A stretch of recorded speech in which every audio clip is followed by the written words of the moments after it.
चलिए बच्चों, आपका स्वागत है फिर से हमारे यूट्यूब चैनल में एलसीजी कॉमर्स क्लासेस में। और आज मैं क्लास 11वीं के लिए चैप्टर 2 रिकॉर्ड कर रहा हूँ, basic accounting term. Sir basic क्या, ये समझ लीजिए। बेसिक कहने का मतलब है नींव है जी। ये अब आप नींव के बारे में पढ़ रहे हैं। ये जितनी भी टर्मिनोलॉजी है यूज हो रही है वो सारे अकाउंट में दिखेगी आपको। इसके बाद कभी भी अकाउंट करो सर, 11वीं का करो, 12th का करो, उसके बाद करो, आपने ये दिखने ही दिखने हैं। आज आप उन सारी चीजों के बारे में सीखने वाले हैं जो आपको बार बार यूज होगी, किसमें? आपके अकाउंटिंग। ठीक है जी, बिल्कुल देर ना करते हुए हम चैप्टर स्टार्ट कर देते हैं। बीच में कुछ रिकॉर्डिंग में गैप हो गया था, और काफी गैप हो गया, थोड़ा बहुत नहीं, क्योंकि कुछ सेटअप के इशू चल रहे थे, फिर कुछ 12th की रिकॉर्डिंग चल रही थी। तो सेटअप के इशू और बाकी चीज़ों के रिकॉर्डिंग में थोड़ा सा टाइम 11th में लग नहीं पाया। लेकिन मैं 11th के लिए कंटिन्यूस रिकॉर्डिंग करना चाहता हूँ, ताकि उनके हाफ ईयरली अच्छे से हो जाए। तो आप उसी के लिए मैं ये रिकॉर्डिंग कर रहा हूँ, हाफ ईयरली को रखते हुए। हाफ ईयरली आपका बाकी भी जो एग्जाम हो, ठीक है, मैं हर टर्म पे आपके साथ अच्छे से चलूंगा। और ये वन शॉट करने की कोशिश है कि एक बार में मैं आपका सारा रिकॉर्ड कर दूं। ठीक है जी, आइए स्टार्ट करते हैं। सर बेसिक अकाउंटिंग टर्म में पहला लिख रहा है बिजनेस ट्रांजैक्शन। पहला जो आपको शो हो रहा है वो शो रहा है बिजनेस ट्रांजैक्शन। ठीक है जी, मैं आपको एक बार बिजनेस बता दूं। आज हम बिजनेस करेंगे जी, और सारी टर्म खुद से तैयार करेंगे। आप कोई भी बिजनेस सोचो, हम बिजनेस करना स्टार्ट करेंगे। ठीक है जी, मान लो हमने, मैं एक पेज आपके लिए ऐड कर रहा हूं, बिजनेस स्टार्ट किया हमने जी, फर्नीचर बेचना है, फर्नीचर सेल करेंगे जी। ये हमारी, जिसमें हम सेल करने वाले हैं, या जो हमारी सर्विस है, जो हमारा मेन धंधा है, जो उसकी आत्मा है। कोई आपसे पूछता है भाई क्या खरीद बेच करता है? Cell purchase. किसमें? कौन सा काम करता है जी? सेल परचेज करते हैं। हाँ जी, सर्विस देते हैं जी। तो बिजनेस को हम इसी टर्म में देते हैं, बनाते हैं जी, कुछ बना के बेचते हैं, मैन्युफैक्चरिंग करते हैं। तो जो धंधे की आत्मा है, मेन आत्मा, जिसमें हम डील करते हैं, वो हमारी कहलाती है ऑपरेटिंग एक्टिविटी। और बिजनेस करने के लिए हमें करनी पड़ती है स्टार्ट ऑपरेटिंग एक्टिविटीज। हमारा मेन फोकस होता है ऑपरेटिंग एक्टिविटीज पे जब बिजनेस करते हैं। उसमें कुछ नॉन ऑपरेटिंग भी हो जाती है, जो इंसिडेंटल है, जरूरतें हैं जो आपने सोची नहीं है लेकिन करनी पड़ती है, जो आपका मेन ऑपरेशन का हिस्सा तो नहीं है, करनी पड़ती है। तो जिसमें हम मेन काम करते हैं वो कहलाती है हमारी मेन ऑपरेटिंग एक्टिविटी। हमने क्या सोचा है जी? फर्नीचर बेचना। तो हमारी जो पूरा फोकस होगा फर्नीचर की सेल पे होगा, फर्नीचर से बिजनेस बढ़ाना है, फर्नीचर बेचना है। सब कुछ हमारा जो कार्यक्रम चलेगा दिमाग में, वो फर्नीचर को लेकर चलेगा। आप यहां तक समझ रहे होंगे, क्लियर है? हमने फर्नीचर बनाना है जी, फर्नीचर बना के बेचना है चाहे खरीद के बेचना है, हमारा मोटिव है फर्नीचर जी। हमने फर्नीचर बेचना है। दो रास्ते हैं, खरीद के बेच दो जी। जब खरीद के बेचोगे तो ट्रेडिंग में आ जाओगे, और जब जी बना के बेचोगे तो मैन्युफैक्चरिंग में आ जाओगे। सोच लिया जी आपने क्या करना है। आपने फर्नीचर बेचना है, आपने एक्टिविटी सेट कर ली, आपने फर्नीचर बेचना है। आपने अपनी गुड्स तय कर ली। क्या तय कर ली? Goods, tangible part. जो चीजें टेंजिबल है, जो दिखती हैं, वो गुड्स कहलाती हैं, जिनमें हम डील करते हैं। पर जी हमारा गुड्स का काम है फर्नीचर, जैसे मेरा सर्विस का काम है कोचिंग का। तो गुड्स भी हो सकती है आपके ऑपरेटिंग एक्टिविटी में, सर्विस भी हो सकती है। दूसरी मानो जी, कोई आपके बैंक्स हैं, बाकी फाइनेंशियल एक्टिविटी करने वाले हैं, तो वहां लोन मिलता है जी। कोई ब्याज पे पैसे देता है जी, कोई शेयर मार्केट में कमीशन लेता है जी। तो कई तरह की सर्विस है। तो आप सर्विस करेंगे या आप गुड्स बेचेंगे, ये तय करना है किसको? बिजनेस एंटिटी को। किसको तय करना है जी? बिजनेस एंटिटी को। जो बिजनेस करने जा रहे हैं, जो लोग बिजनेस कर रहे हैं, जिस नाम से वो बिजनेस कर रहे हैं, उसे कहा जाता है बिजनेस एंटिटी। मैं मान लो जी एलसीजी फर्नीचर स्टार्ट कर रहा हूं, तो एलसीजी फर्नीचर हो गया मेरी एंटिटी का नाम। फर्नीचर मेरे लिए होगी गुड्स, जिसको मैं बेचने वाला हूं। अगर मैं एलसीजी, एक तरफ मेरी कॉमर्स क्लास भी चलती है, वो मेरी सर्विस है। ये भी मेरी क्या है? Sale of service. ये भी मेरी ऑपरेटिंग एक्टिविटी है। मैं क्या करता हूं? सर्विस करता हूं। मेन काम है मेरा कोचिंग का सर्विस देना। मेरे एलसीजी फर्नीचर का काम है गुड्स बेचना। कौन सा? फर्नीचर बेचना। जो भी आप गुड्स और सर्विस बेचते हो, जो भी आप गुड्स और सर्विस तय करती है एक बिजनेस एंटिटी, वो उसका पहली बात ऑपरेटिंग पार्ट बनता है। आपने बिजनेस पहले तय करना पड़ता है कि आप कौन सा काम करना चाहते हो, फिर उसका कैटेगराइजेशन होता है कि वो गुड्स में आएगा कि सर्विस में आएगा। हमने गुड्स और सर्विस तय कर ली, हमने पद सीख लिया। जिस भी गुड्स और सर्विस में हम डील करेंगे, जो हमारी मेन एक्टिविटी है, वो हमारी कहलाएंगी ऑपरेटिंग एक्टिविटी। ठीक, ये तो बहुत जरूरी है, करनी है, इन्हीं पे तो बिजनेस टिका हुआ है। कुछ चीजें ऐसी होंगी जो इन ऑपरेटिंग एक्टिविटी को सपोर्ट करने के लिए हो जाएंगी। जब आप बिजनेस तय कर लेते हैं, फिर आपके सामने आती है बात सोर्स की, कि जी इसका पैसा कहां से आएगा। आपने बिजनेस सोच लिया, अब पैसा कहां से आएगा वो भी तो सोचो। बिजनेस ट्रांजैक्शन रिकॉर्ड होंगे वो तो अलग की बात है जी। पहले आपने बिजनेस तय करा, क्या करना है, क्या सोचा, नाम तय करा, एंटिटी का नाम बनाया, गुड्स और सर्विस सोची, उसके बाद आपने सोर्स सोचा, पैसा कहां से आएगा। सोर्स है जी दो, या तो जी ओनर लेके आए पैसा, ओनर लेके आए जी। और सबसे पहली बात तो यही है जी, जिसको खुद पे विश्वास नहीं उसे पैसा कौन देगा। तो सबसे पहला सोर्स है आपकी कैपिटल। सबसे पहला जो ओनर पैसा लगाता है वो कैपिटल कहलाती है। आपने कहीं से याद करने की जरूरत ही नहीं है, आप सुनते रहो आपको याद हो जाएंगी। ओनर ने जो पैसा लगाया वो कहलाएगा कैपिटल। क्या कहलाएगा? Capital G. ओनर ने जो पैसा लगाया वो कैपिटल। मान लो ओनर ने लगाए 10 लाख। अब मैंने अपने भाई बंधुओं के रिश्तेदारों का कि थोड़ा सा काम कर रहा हूं, लोन दे दो, थोड़ा सा जी उधार दे दो। ये तो मैंने लगा दिया जी। ओनर का जो पैसा लगाते हैं उसे कहते हैं कैपिटल, पूंजी। हमने जी पूंजी लगा दी, कहते हैं ना अपने जीवन की जमा पूंजी लगा दी, हमने जी पूंजी लगा दी। हमने व्यापार शुरू करने के लिए, बिजनेस शुरू करने के लिए इन्वेस्टमेंट कर दिया जी एज ए कैपिटल। ओनर का पैसा तो कहलाता है कैपिटल। यही होती है रिस्क कैपिटल। इसमें सबसे ज्यादा रिस्क है जी। ये मिल भी सकती है, ये नहीं भी मिल सकती है। जब बिजनेस बंद होगा, अगर लॉस हुआ है तो ये नहीं भी मिलेगी। अगर लॉस इतने हो गए कि इसमें कुछ बचा ही नहीं। आउटसाइडर का पैसा मिलेगा जी, इनका नहीं मिलता, इसलिए कहते हैं रिस्क कैपिटल। ये सबसे जरूरी सोर्स और पहला सोर्स है आपके बिजनेस को खड़ा करने का, सोर्स ऑफ फंड। इसे कहता हूं सोर्स ऑफ फंड। पैसे जुटाने का सबसे पहला सोर्स है आपका कैपिटल। क्या है जी? कैपिटल। आपने कैपिटल इकट्ठी की, मान लो जी 10, हमें 20 लाख की जरूरत है, हमने 10 लाख का जुगाड़ कर लिया, हमने 10 लाख जुटाने और शुरू करे, हमने लोगों से मांगने स्टार्ट किए, ये आएगा जी आउटसाइडर लायबिलिटी। इससे के लिए मुझे करनी पड़ेगी आउटसाइडर लोन। लोन करूंगा जी, मैं एक छोटे सा बना रहा हूं, सोर्स ऑफ फंड या सोर्स ऑफ फाइनेंस, जो बिजनेस का फाइनेंस है। आप कैपिटल ले आओगे या ले आओगे आउटसाइडर लायबिलिटी। सर इसे क्यों नहीं कह रहे कैपिटल का आउटसाइडर लायबिलिटी? है ही नहीं जी, ये इंटरनल लायबिलिटी है। ये तो जी बिजनेस के और ओनर के बीच की बात है। ये जस्ट इमीडिएट बिजनेस और ओनर के बीच की बात है। इसका नाम देते हैं इंटरनल लायबिलिटी, इसको वर्ड देते हैं कैपिटल, ताकि इंडस्ट्री प्रैक्टिस में जो भी अकाउंट्स देखे, जो भी लोग अकाउंट्स देखे, कैपिटल देखते समझ जाए ये ओनर का पैसा है। आउटसाइडर लायबिलिटी शो करती है ये बाहर वालों का पैसा है। ये दो तरह के सोर्स ऑफ फाइनेंस होते हैं। इससे आ जाता है जी पैसा, इससे पैसा आ गया। अब एक कॉन्सेप्ट है आपका, वो जो आएगा 3 में आएगा जी, चैप्टर 3 में जब आप कॉन्सेप्ट्स पढ़ोगे तो वहां आता है separate entity concept. Separate entity कहने का मतलब है बिजनेस अलग है और ओनर अलग है। हमने बिजनेस के ट्रांजैक्शन रिकॉर्ड करने हैं, ओनर के रिकॉर्ड नहीं करने। हमने कोई पर्सनल एक्सपेंस ओनर का रिकॉर्ड नहीं करना। तो कहेंगे जो भी ओनर बिजनेस में इन्वेस्ट करेगा वो बिजनेस के लिए लायबिलिटी होगी और ओनर के लिए असेट होगी। जो भी चीज ओनर बिजनेस से निकालेगा वो उस लायबिलिटी के क्लेम को कम कम करता रहेगा। तो यहाँ ओनर और बिजनेस के बीच भी रिकॉर्डिंग करनी है, वो कहता है separate entity concept.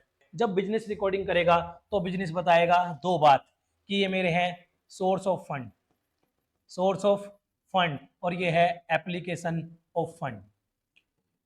Application of fund, कि हमने ये फंड का एप्लीकेशन कहाँ किया है ये बता देगा। इसी को आज की डेट में कह देते हैं लायबिलिटीज, कि ये जी दायित्व हैं बिजनेस के और ये हैं जी बिजनेस के असेट।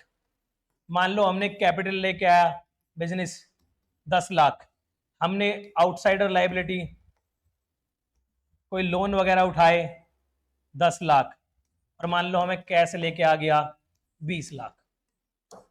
ये मेरी एप्लीकेशन बता रहे हैं कि अभी कैश में पैसा रखा हुआ है 10 लाख सोर्स ऑफ फंड है, 20 लाख रुपए आए हैं। अभी एक मेरा जो रखा है सारा पैसा कैश में रखा है। ये कैश मुझे इकोनॉमिक बेनिफिट देगा। क्या देगा? इकोनॉमिक। इस साइड को इसलिए असेट कहते हैं।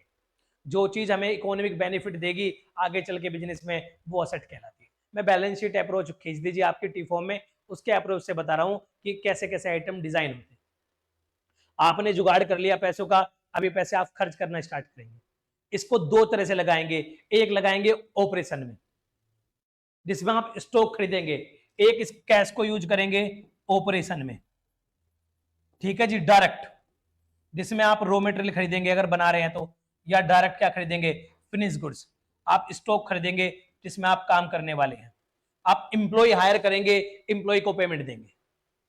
आप यहाँ मेंटेनेंस, जो ऑफिस मेंटेनेंस है, ऑफिस के रनिंग एक्सपेंस है, उनको चलाने के लिए कैश यूज करेंगे।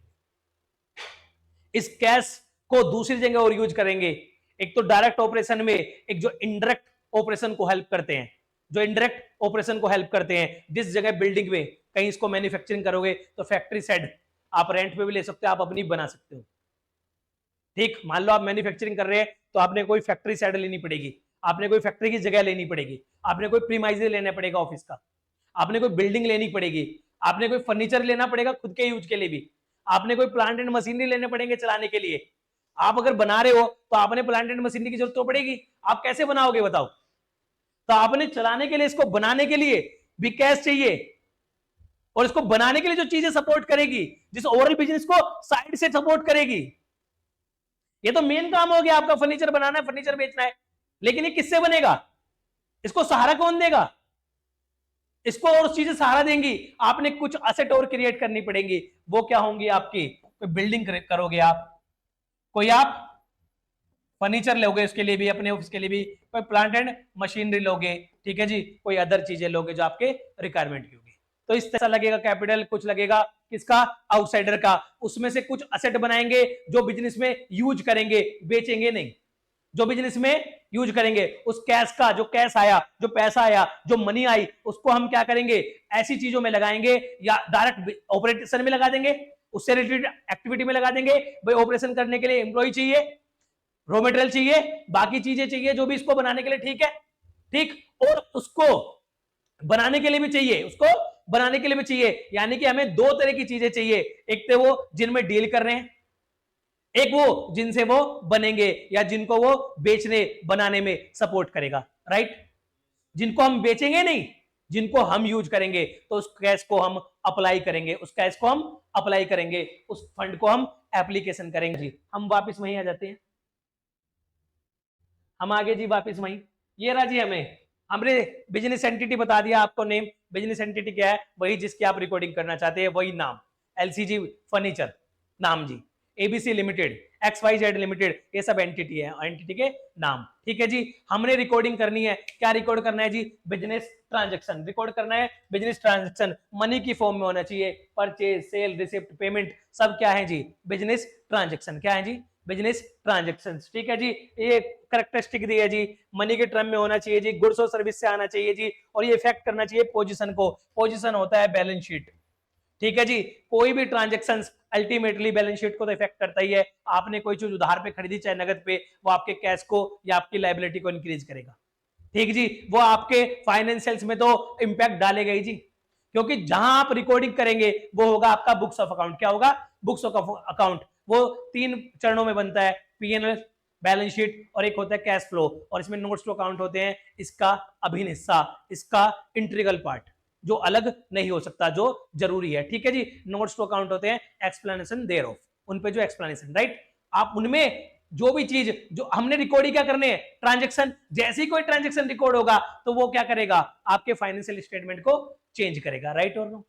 जो फाइनेंशियल स्टेटमेंट को चेंज नहीं करेगा, कैसा, अगर कोई पर्सनल हो रहा है किसी उसके ट्रांजैक्शन, अगर कोई ओनर पर्सनल ट्रांजैक्शन कर रहा है, हमें कोई मतलब नहीं है, हमें कोई मतलब नहीं है, कोई मनी की वैल्यू में नहीं है, क्वालिटी की फॉर्म में, कोई ट्रस्ट, क्वालिटी इस तरह का है, ऑनेस्टी, स्किल्स, उसे हमें रिकॉर्ड नहीं करना, क्योंकि वो किसको, फाइनेंशियल फीचर को क्या नहीं करते, फाइनेंशियल फीचर की जो कंडीशन है उसको फुलफिल नहीं करते, राइट और नो, ठीक है जी। उसके बाद आ जाइए जी, सेकंड जो टर्मिनोलॉजी आ रही है, कैपिटल। कैपिटल में बता ही चुका, वो पैसा जो कौन करेगा जमा, ओनर। कौन देता है जी, ओनर। ओनर 3 तरह के जी, अगर आपका है सोल प्रोप्राइटरशिप तो उसमें कहलाता है ओनर प्रोप्राइटर, क्या कहलाता है, अगर पार्टनरशिप फर्म है तो पार्टनरशिप बिजनेस में जो ओनर होते हैं वो कहलाते हैं पार्टनर। और अगर जी आपका है कॉर्पोरेट कंपनीज तो उसमें होते हैं जो ओनर का नाम शेयर होल्डर। ये लोग जो भी पैसा लगाएंगे, जो पैसा लगाएंगे इनके बदले में रिटर्न की चाह करेंगे, जो भी प्रॉफिट होंगे, जो भी लॉस होंगे, जो भी रिस्क और रिवार्ड होंगे, इनके होंगे अल्टीमेटली। जो लायबिलिटी वाले हैं वो तो अपना फिक्स्ड पैसा लेके चले जाएंगे, विद इंटरेस्ट, राइट और रॉन्ग। इनके ये जितने भी रिस्क और रिवार्ड है ये सारे मेन ओनर के ही हैं जी। अगर आपका कोई प्रॉफिट आया, कोई लॉस आया, प्रॉफिट से बढ़ता है इनका क्लेम, और कोई लॉस आता है तो इनका क्लेम घट जाता है, क्योंकि असली जिम्मेवार बिजनेस के कौन है, ये ओनर है जी। सारी जिम्मेवारी एलसीजी की कौन लेगा जी, मेरी। नफे नुकसान की, यानी कि नफा माने फायदा, नुकसान माने लॉस, अगर नफे नुकसान की कोई जिम्मेवारी लेगा तो मैं लूंगा जी। ठीक है जी। तो इसमें जितने भी लॉसेस होंगे, जितने भी प्रॉफिट होंगे, वो सब ओनर के लिए होंगे। अगर ओनर कुछ एडिशनल इन्वेस्ट कर दे तो इससे क्लेम बढ़ता है, लेकिन अगर विड्रॉल कर दे, अगर विड्रॉल कर दे तो उससे क्लेम घटता है। बताऊंगा जी आगे चल के ड्राइंग्स क्यों रिकॉर्ड होता है। ठीक है जी। देखो जी, ये कुछ एग्जांपल मैंने दे दिया। इसको ओनर्स इक्विटी भी कहते हैं और नेटवर्थ भी कहते हैं। ओनर्स फंड, ओनर्स इक्विटी या नेटवर्थ, ये इसके नाम है। ये आपको एमसीक्यू एग्जाम में एक वन लाइनर में पूछ सकता है जी, ये ध्यान रखना जी। ठीक है जी। ये जी हम कैसे करते हैं, कैपिटल आती है हमारी असेट में से, हम क्लेम घटा देते हैं लाइबिलिटीज का। हमने मान लो 20 रुपए और 10, 30 रुपए सोर्स ऑफ फाइनेंस, हमने 20 कैपिटल के लगाए और 10 किसके लगाए, 10 रुपए लगाए लाइबिलिटी से। तो हम ये कहते हैं कि असेट में जो हमारा जो हिस्सा है, असेट मान लो अगर 30 रुपए की है, debit equal to credit, asset अगर 30 रुपए की है, 10 रुपए बाहर वाले को निकाल दो तो हमारा हिस्सा है 20 रुपए। तो ये बैक कैलकुलेशन भी आता है। ये बताता है जो आपकी बैलेंस शीट रखी है, इसको कहते हैं पोजीशन स्टेटमेंट। जो आपकी बैलेंस शीट रखी है उसमें दो क्लेम होते हैं, एक होता है ओनर का क्लेम, एक होता है आउटसाइडर का क्लेम।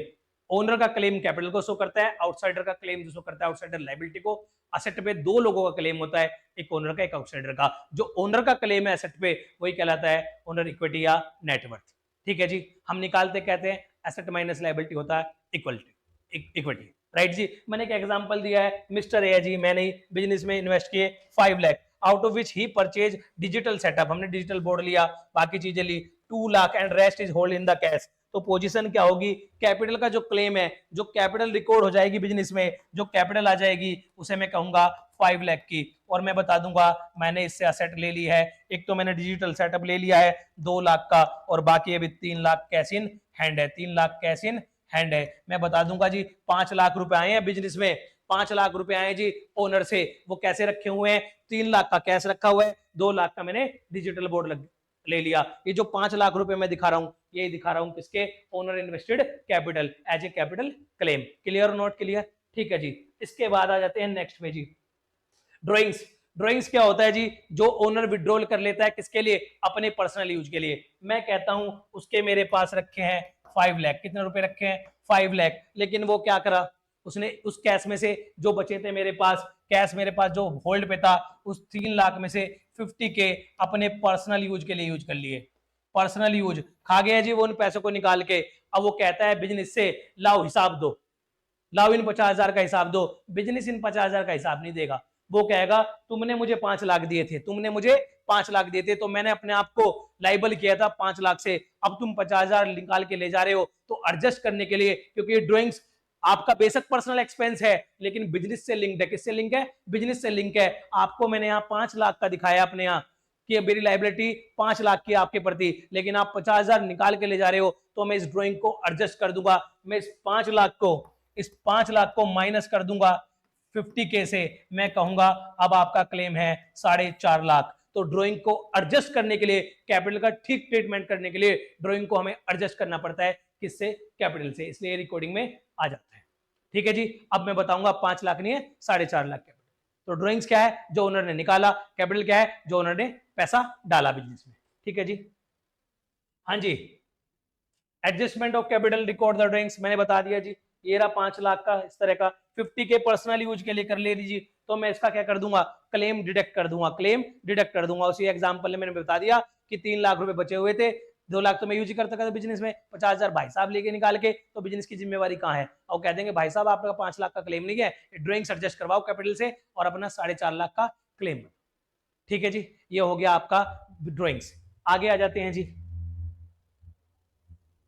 नेक्स्ट टर्म है जी, थोड़ा फास्ट हो रहा है जी क्योंकि वन शॉट की तरह रिकॉर्ड करना चाह रहे हैं, ठीक। लेकिन मैं कोशिश कर रहा हूं कि हर बात पे जितनी भी टर्म्स है थोड़ा ज्यादा ही बोल के जाऊं, कम ना बोलूं, ताकि आपको क्वेश्चन में दिक्कत ना आए। लायबिलिटी में बता चुका जी, फाइनेंशियल ओब्लिगेशन है जी, डेब्ट बिज ओनर टू अदर्स। ये जो प्योर लायबिलिटी मानता है, किसके लिए मानता है, आउटसाइडर के लिए।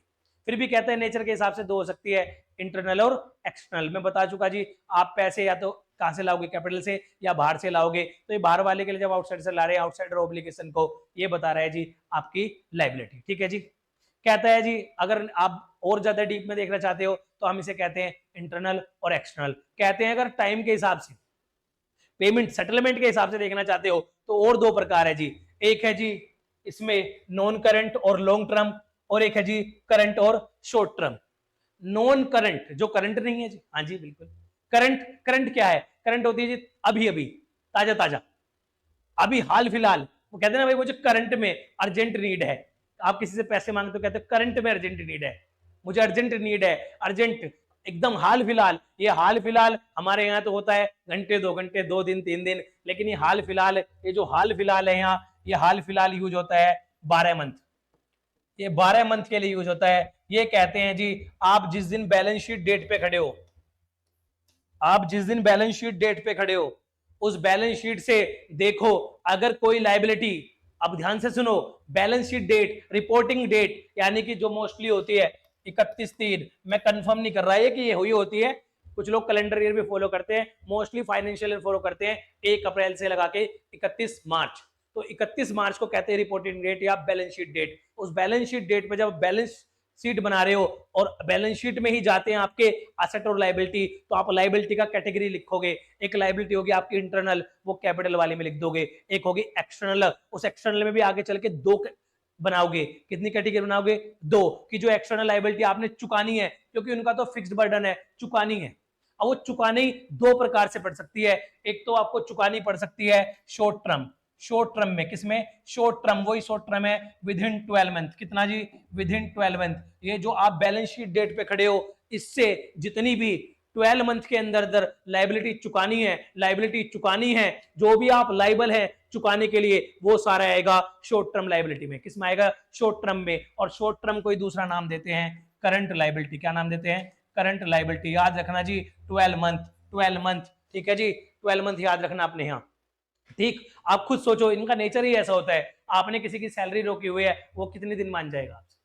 आउटस्टैंडिंग सैलरी है, वो तो 2-3 महीनों में चुकानी है। किसी आपने ऐसी आती है जी, हाँ आउटस्टैंडिंग सैलरी, आपने कोई इंप्लॉय का रखा है, कोई आउटस्टैंडिंग एक्सपेंस रख लिए छोटे मोटे रिपेयर वगैरह के, ठीक है जी, कोई क्रेडिटर का पैसा रखा है। क्रेडिटर कौन आदमी है? क्रेडिटर वो आदमी है जिसने आपकी हेल्प की है, किसमें? जिसने आपको प्रोवाइड किए हैं गुड्स और सर्विस, जिसमें आप क्या करते हो? डीलिंग। आप जिस उसने आपको गुड्स और सर्विस दी है, ठीक, नॉर्मल कोर्स ऑफ बिजनेस में, तो वो कितने दिन? वो वैसे तो 12 मंथ भी नहीं मानते जी, 12 मंथ तो एक्सट्रीम लेवल दिया है। ये क्रेडिटर तो 30-45 दिन में, 30-45 दिन में पेमेंट, क्योंकि इन्हें भी तो बिजनेस रोटेशन करना है, अपना बिजनेस चलाना है। तो ये वो वाली लायबिलिटी है जिनमें जल्दी जल्दी पैसा चाहिए, जिसमें बिजनेस की रिस्पॉन्सिबिलिटी बनती है जल्दी जल्दी पैसा चुकाने की। आपके एम्प्लॉय कितने दिन तक मान जाएंगे जी?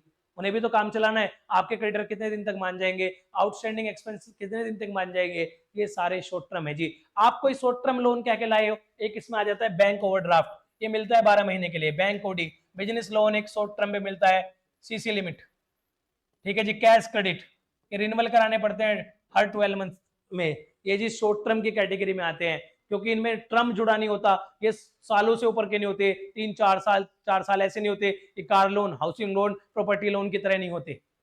ये होते हैं जी आपके किस तरह? Short term in nature. इनको 12 मंथ के अंदर अंदर आपने फिर से क्या कराना था? रिन्यू कराना पड़ता है, पेमेंट कराना पड़ता है इनको, ठीक है जी। तो ये ऐसे पेमेंट जो आस्क करेंगे 12 मंथ के भीतर भीतर आपने पे करने पड़ेंगे, क्योंकि लोग आस्क करेंगे, आपने पे करने पड़ेंगे। जो पे करता है उसके सर पे बोझ होता है, जिसके सर पे बोझ होता है उसके लिए कहते हैं कर्जा, और वही कर्जा कहलाता है लायबिलिटी। क्या कहलाता है? लायबिलिटी। देसी जो हिसाब है वो है कर्जा, वही जो सर पे बोझ होता है वो बोझ कहलाता है लायबिलिटी। असेट देख के आंखें हरी ऐसी लगती है, कितनी संपत्तियां देख के लगता है अरे क्या, जो आपको सुकून देती है वही आपकी है संपत्ति, ठीक है जी। तो आपकी होगी लायबिलिटी शॉर्ट टर्म। एक होती है लॉन्ग टर्म।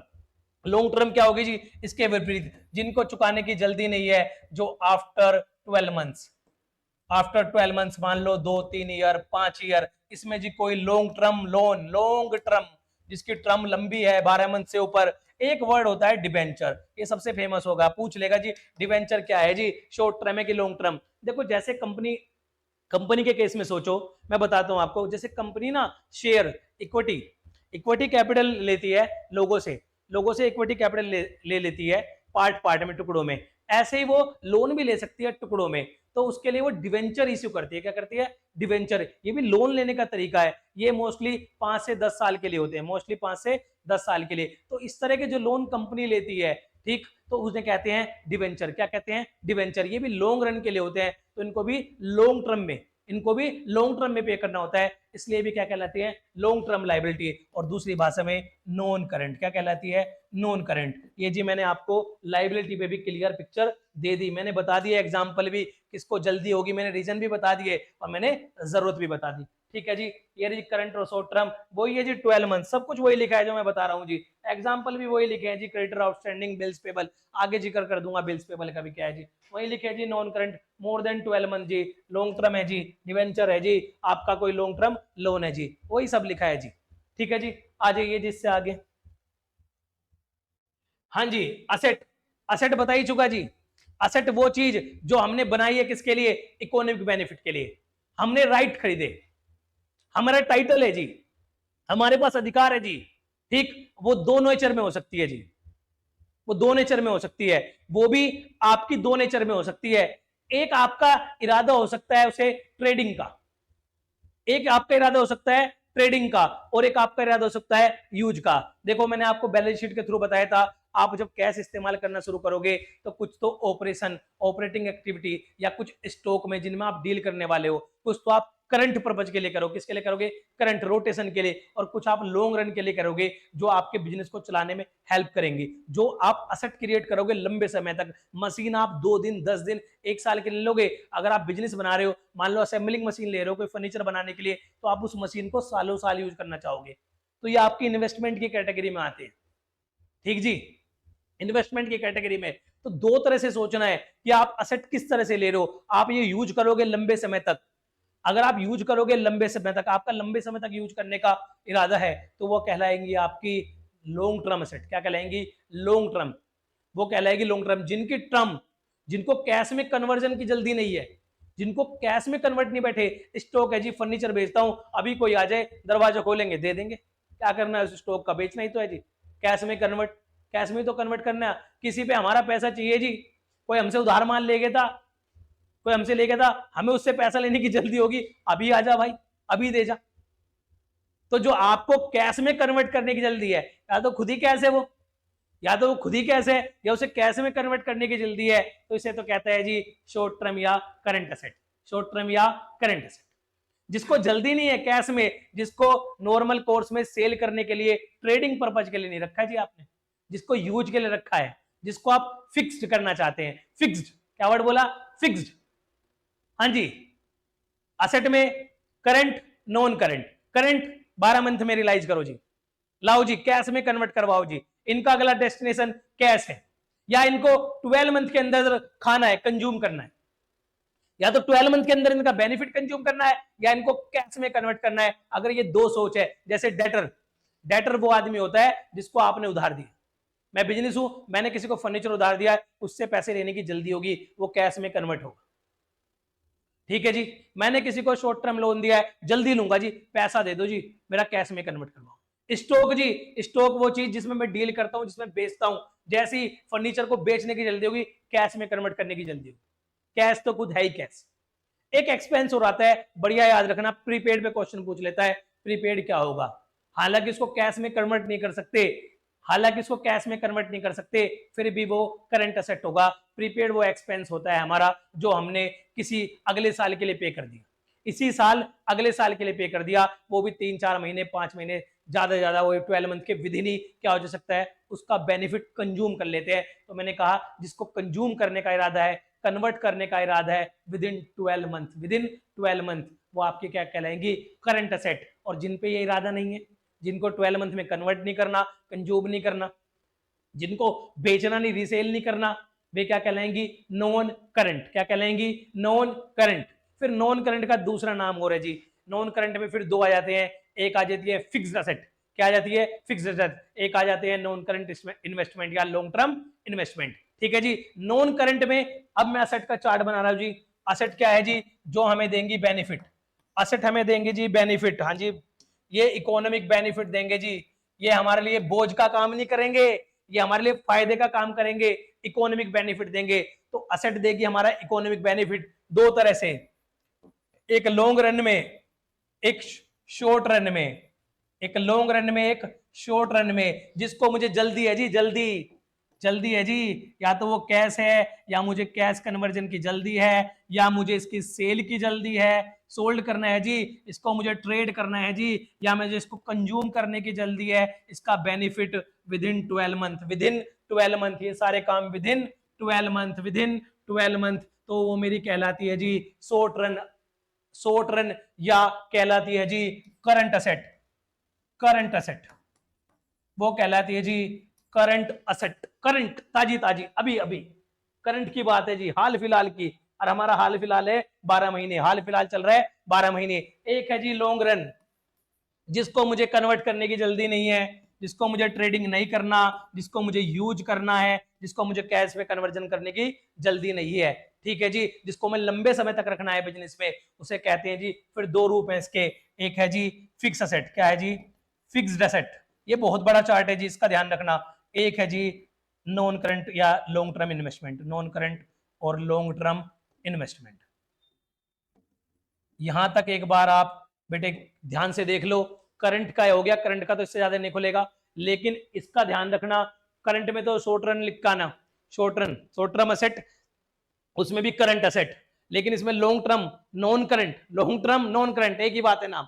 फिर नॉन करंट में भी दो फिक्स्ड, नॉन करंट में भी दो फिक्स्ड, और नॉन करंट या लॉन्ग टर्म इन्वेस्टमेंट। फिर इस फिक्स्ड असेट के भी दो हिस्से, इस फिक्स असेट के भी दो हिस्से, आगे चल के फिक्स असेट भी बनेगी दो हिस्सों में। ये जी बड़ा चार्ट है, ये बन जाएगा, कहेंगे जी किस तरह की है, उसका सब्सटेंस है कोई फिजिकल, वो दिखती है क्या जी, वो कुर्सी मेज furniture plant and machinery land building कुछ ऐसा है, दिख रहा है वो, हाँ जी दिख रहा है, जो दिख सकता है, छुआ जा सकता है, वो कहलाता है टेंजिबल एसेट। इस फिक्स्ड में भी फिर दो एसेट, कौन सी टेंजिबल, कौन सी जी टेंजिबल।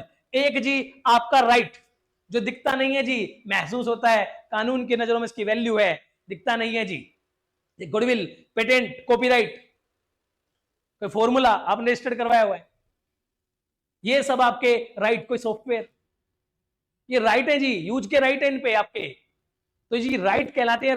आप राइट एक्वायर कर रहे हैं, एक तो टेंजिबल की फॉर्म में होता है जो दिखने वाली चीजों के लिए, इंटेंजिबल की फॉर्म में होता है, उसे कहते हैं इंटेंजिबल एसेट। क्या कहते हैं इंटेंजिबल एसेट। वो क्या क्वेश्चन पूछता है, वो पूछता है जी नॉन करंट एक्सप्लेन कर दो, तो नॉन करंट में आपने फिक्स्ड भी एक्सप्लेन कर आना है, फिर आगे इन्वेस्टमेंट में भी थोड़ा लिख देना, और फिक्स्ड के आगे दो चार्ट बनाने हैं, टेंजिबल और इंटेंजिबल। कभी कभी तो वो फिक्स एसेट ही पूछ लेता है कि फिक्स एसेट के एग्जांपल लिख दो, तो फिक्स एसेट पूछ लेता है गुडविल इज फिक्स एसेट और नॉट। हाँ जी फिक्स एसेट में तो आ रही है वो भी, टेंजिबल इंटेंजिबल में तो ऐसे भी पूछता है वो, टेंजिबल इंटेंजिबल दोनों को फिक्स एसेट में रखना है, किस में रखना है फिक्स एसेट में, और फिक्स एसेट को किस में रखना है नॉन करंट में या लॉन्ग टर्म में, ठीक है जी। और बाकी आपका कोई कैश है, कोई डेटर है, कैश है जी, कोई डेटर है, डेटर आके क्लियर हो जाएगा और अच्छे से, कोई आपका बीआर है, ये बता दूंगा बिल्स रिसेबल, कोई आपका शॉर्ट टर्म एडवांस दिया हुआ है किसी को, एक आपका है प्रीपेड एक्सपेंस, क्या है प्रीपेड एक्सपेंस, एक आपका फेमस है स्टॉक, ठीक है जी स्टॉक भी क्या होता है वो भी मैं आपको आगे एक्सप्लेन कर दूंगा। तो ये सारी चीजें करंट में, करंट का तो ये हिस्सा हो गया छोटा सा, ठीक, लेकिन नॉन करंट लॉन्ग टर्म में दो हिस्से फिर बनते हैं, एक तो आपका फिक्स एसेट, एक आपका लॉन्ग टर्म इन्वेस्टमेंट पे चर्चा करनी नहीं ज्यादा, फिर फिक्स में दो चर्चा करके आनी है, फिक्स के जी दो हिस्से फिर बनाने हैं, टेंजिबल और इंटेंजिबल। टेंजिबल में छू सकते हैं, देख सकते हैं, plant and machinery, land and building, furniture, fixtures, इस तरह की बात करके आनी है वहां। इंटेंजिबल छू नहीं सकते जी, महसूस कर सकते हैं, कॉपीराइट, गुडविल, पेटेंट्स, इस तरह के जो आपके राइट्स, कोई सॉफ्टवेयर, इस तरह की चीजों का आपने बताना है, इंटेंजिबल एसेट है जी हमारी, ठीक। लेकिन आपके नॉन करंट में एक चीज बिल्कुल सेम है, चाहे वो टेंजिबल और इंटेंजिबल, वो एक अकाउंटिंग पीरियड से ऊपर यूज होगी, 12 मंथ से ऊपर यूज होगी, वो किसकी कैटेगरी में कहलाएगी फिक्स्ड की, ठीक है जी। जो ओवर अकाउंटिंग पीरियड, एक अकाउंटिंग पीरियड 12 मंथ्स का जो होता है, उसमें जो आपको बेनिफिट दे देगी वो आपकी शॉर्ट टर्म या आपकी कहलाएगी करंट एसेट, ठीक है जी। ये एसेट पे भी चर्चा होगी जी हमारी। ये देख लो जी, नॉन करंट के हिस्से हैं जी आपके, फिक्स में फिर हिस्से फर्दर क्लासिफाइड टेंजिबल और इंटेंजिबल। इंटेंजिबल मैंने बता दिया पेटेंट, गुडविल एक्सेट्रा, और टेंजिबल मैंने काफी सारे बता दिए, बिल्डिंग, लैंड वगैरह जो दिख सकते हैं आपके, ये तो आसान है। इनमें दो दो एग्जांपल भी पूछ लेता है, वो भी लिख के आना चाहिए। ठीक है जी, एग्जांपल मैंने कई सारे बता दिया आपको। नॉन करंट का मतलब बता दिया, लॉन्ग टर्म का मतलब बता दिया जी। ठीक, एक है जी फिक्टिशियस। फिक्टिशियस एसेट, मैं इस फिक्टिशियस को यहीं ले देता हूं और ये आगे चल के आएगा डेफर्ड रिवेन्यू एक्सपेंडिचर। क्या आएगा? Deferred revenue expenditure. उस डेफर्ड रिवेन्यू एक्सपेंडिचर का भी हिस्सा जो कहलाता है वो फिक्टिशियस एसेट के रूप में कहलाता है। ठीक है, उसको भी मैं एक्सप्लेन कर दूंगा और बाद में इनको लिंक भी करवा दूंगा। ठीक है, मैं आपके लिए बताता हूँ क्या होता है फिक्टिशियस। फिक्टिशियस जी कोई असेट है ही नहीं, ये तो जी झूठी असेट है, ये तो कोई खर्चा है, ये तो जो खर्चा है जी, ये तो कोई लॉस है। पहले क्या होता था, पीएनएल का डेबिट बैलेंस होता था एक लॉस, इसको भी किसकी तरफ दिखा देते थे? असेट की तरफ, डेबिट मान के। डेबिट होता है, असेट का बैलेंस डेबिट होता है तो डेबिट साइड दिखा देते। अब लॉस कोई असेट थोड़ी होती है, ये तो झूठी है जी, ये तो ये फिक्टिशियस कुछ नहीं है, तो काल्पनिक कहते हैं, नाम मात्र की चीज है। तो इसे बेकार जी एक्सपेंडिचर है या लॉसेज है। तो पीएनएल का डेबिट बैलेंस लॉस कहलाता है, इसको असेट साइड में शो करते थे तो कहते थे ये फिक्टिशियस एसेट है, मतलब इसका कोई योगदान नहीं है, तो घटाएंगे उल्टे असेट को। एक होता था आपका, जब आप पढ़ेंगे मैं आगे पढ़ाऊंगा एक्सपेंडिचर में, एक होता है deferred revenue. Deferred revenue, revenue expenditure था कोई, उसे डेफर कर दिया, आगे के लिए ट्रांसफर कर दिया। रिवेन्यू एक्सपेंडिचर को कैपिटल की तरह ट्रीट करवाते हैं, जब रिवेन्यू एक्सपेंडिचर को कैपिटल की तरह ट्रीट करवाते थे, वो डेफर्ड की श्रेणी लेता है, और डेफर्ड की श्रेणी लेते ही वो किसके रूप में आ जाता है? फिक्टिशियस एसेट में। कैसा है? एग्जांपल बताओ जी। हैवी एडवर्टाइजमेंट एक्सपेंस, सबसे ज्यादा लड़ाई इसी के लिए है, हैवी एडवर्टाइजमेंट एक्सपेंसेस, सस्पेंस भी कहते हैं, suspense advertisement expense, advertisement suspense account, इस तरह से कई नाम से मिलता है ये। तो जब हैवी एडवर्टाइजमेंट एक्सपेंस होता है तो उसमें बात चलती है, हमने 5 करोड़ दिए जी किसी एडवर्टाइजमेंट के लिए, वो एक साल थोड़ी देगा जी, वो एक साल फायदा थोड़ी देगा। अब कंफर्म भी नहीं फायदा देगा नहीं देगा, इकोनॉमिक बेनिफिट देगा नहीं देगा। तो इस पे गुणों की बात चलती है कि जो एक अकाउंटिंग पीरियड से ज्यादा, एक अकाउंटिंग पीरियड से ज्यादा फायदा देती है, वो तो चीजें असेट कहलाती है, वो तो आपका क्या नहीं कहलाती, एक्सपेंस कहलाती नहीं है। लेकिन कुछ लोग इसको, एडवर्टाइजमेंट को एक्सपेंस ही मानते हैं। एडवर्टाइजमेंट क्या है? आपका डेली रूटीन में, आपका ऑपरेटिंग एक्टिविटी में पार्ट है जी, वो चलता रहता है। आपने चीजें बेचनी तो एडवर्टाइजमेंट चलता रहता है। अब ये दो हिस्सों में टूटा, छोटा मोटा बड़ा। तो बड़े पे जब आए तो झंझट हो गया कि बताओ 5 करोड़ खर्च करे, 3-4 साल लगता है हमें, तो हमने तो बहुत ज्यादा पैसा खर्च किया, टीवी पे चलता है हमारा बार बार ऐड, तो हमने तो पैसा मोटा खर्च किया हुआ है, 1 साल क्यों चलेगा? तो 3 साल का तो ट्रम है, 3 साल चलता रहेगा, हमें तो फायदा देगा 2-3 साल, 4 साल, 5 साल। तो इस बिना पे इस एडवर्टाइजमेंट एक्सपेंस को, इसको किसकी तरह ट्रीट करवा लिया जाता है? एक तरह से असेट की तरह। किसकी तरह ट्रीट करवा लिया जाता है? असेट की। होता ही है रिवेन्यू एक्सपेंडिचर ही है, लेकिन ड्यू टू इसके गुण की वजह से, इसके गुण की वजह से कि ये गुण दिखा रहा है कैसा, as a asset, as a capital expenditure, एक वर्ड होता है आगे चल के कैपिटल एक्सपेंडिचर। ठीक, तो इसको जब भी कैपिटल एक्सपेंडिचर और रिवेन्यू एक्सपेंडिचर पढ़ेंगे वहां बहुत ज्यादा क्लियर होगा। ठीक, क्योंकि लिंक्ड ही वहां से ही है असली। तो इसको क्या बना दिया जाता है? एक झूठ मूठ की एसेट बनाया जाता है, खर्चे को जबरदस्ती उसके गुणों के आधार पे क्या बनाया जाता है? असेट। क्या बनाया जाता है जी? उसे असेट का नकाब पहना दिया जाता है, खर्चे को, रेवेन्यू को। तो ये आ जाता है हमारा किसमें? इस तरफ आ जाता है ये फिक्टिशियस एसेट में। किसमें आ जाता है? फिक्टिशियस एसेट में। है तो जी खर्चा, ये राइट ऑफ नहीं हुआ इसके करंट ईयर में, धीरे धीरे राइट ऑफ होगा, धीरे धीरे राइट ऑफ होगा। तो उस राइट ऑफ ना होने की वजह से उसे किस में डाल देते हैं? अभी एसेट में चलता रहता है उसका बैलेंस, तो इसे कहते हैं हमारे यहाँ फिक्टिशियस एसेट। ठीक है जी, आ जाओ जी। ये हो गया जी आपका, मैंने जी आपका फिक्टिशियस एसेट की बात भी कर दी जी। ठीक है जी, उससे आगे आ जाते हैं जी। करंट एसेट जी पूरी बोल दी, कैश और help on the short term basis, propose converting into them cash with in 12 month, stock, debtor, prepaid expense, सारी बात जी मैं आपके साथ कर चुका। fictitious, these are those assets which are neither tangible nor intangible, these are losses not written off in the year in which they are incurred। जब हुए थे तब क्या नहीं हुए? वो राइट ऑफ नहीं हुए, खत्म नहीं करे उस साल में, अभी बैलेंस शीट में कैरी कर रहे हैं, पोजीशन स्टेटमेंट में कैरी कर रहे हैं। बैलेंस शीट को पूछ लेता है कि पोजीशन स्टेटमेंट किसे कहते हैं। ठीक है, परफॉर्मेंस स्टेट कहते हैं पीएनएल को, इसे कहते हैं पोजीशन स्टेटमेंट। पूछ लेता है इनकम स्टेटमेंट भी पीएनएल को कहते हैं, तो पूछ लेता है ऐसी चीज भी। तो वो आपके कैरी कर रहे हैं मोर देन 1 अकाउंटिंग पीरियड। ठीक है जी, हैवी एडवर्टाइजमेंट एक्सपेंडिचर मैंने लिखा हुआ है, एक पीएनएल का डेबिट बैलेंस भी कभी कभी सेट की साइड दिखेगा। ठीक है जी, तो ये सारी चीजें कहलाती है फिक्टिशियस असेट, जो असेट है ही नहीं का, जो एक्सपेंडिचर है या लॉसेस है। ठीक, वो डेफर करवाया। आ जाओ जी। उसके बाद जी रिसिप्ट पे आ जाओ जी। हमने जी क्या क्या पढ़ लिया, एक बार मुझे याद करा दो। बिजनेस ट्रांजैक्शन पढ़ लिया, एंटिटी का मतलब पढ़ लिया, और पढ़ तो जी हम बहुत सारी चीज चुके बातें बातों में। हमने जी ऑपरेटिंग एक्टिविटी वही पढ़ ली जी, हमने जी गुड्स भी पढ़ लिया, सर्विस भी पढ़ लिए, ठीक है जी। हमने मेन एक्टिविटी के बारे में पढ़ लिया, हमने बिजनेस ट्रांजैक्शन पढ़ लिया, हमने कैपिटल पढ़ लिया, हमने एसेट पढ़ ली, हमने लायबिलिटी भी पूरी तरह से खत्म कर दी, ठीक है जी। अब हम जो चले हैं, अब हम पैसे की प्राप्ति की तरफ चलेंगे, अब हम इनकम और खर्चों की तरफ चलेंगे, अब हम रिसिप्ट और पेमेंट्स की तरफ चलने वाले हैं जी। ठीक, रिसिप्ट होगी जी। अब रिसिप्ट कैसे हो सकती है? आपने किसी के यहां काम किया, सर्विस दी, आपको दे देगा जी पैसे। आपने कोई सर्विस दी, पैसे दे देगा। जो आपके गुड्स और सर्विस से लिंक्ड है, डायरेक्ट जो आपके गुड्स और सर्विस से लिंक्ड है, कंफ्यूज मत होना। किसी के लिए एसेट बेचना भी गुड्स बेचना हो सकता है। जैसे बिल्डिंग डीलर के लिए, जो रिटेल जो बिल्डिंग बनाते हैं रियल एस्टेट वाले, उनके लिए बिल्डिंग एसेट की तरह काम नहीं करती, उनके लिए वो स्टॉक है, वो बेचना चाहते हैं। जो आदमी जिस चीज को बेचना चाहता है, वो उसके लिए गुड्स का काम, स्टॉक का काम करता है। कोई बिल्डिंग बेचना चाहता है, तो बिल्डिंग कभी भी उसके लिए फिक्स सेट नहीं होगी। डीलर के लिए ध्यान रखना, बिल्डिंग ऑलवेज भी फिक्स सेट क्यों होगी जी? अगर बिल्डिंग को डीलर बेच रहा है, वो तो यूज थोड़ी करेगा अपने के लिए, उसे तो कोई और यूज करेगा।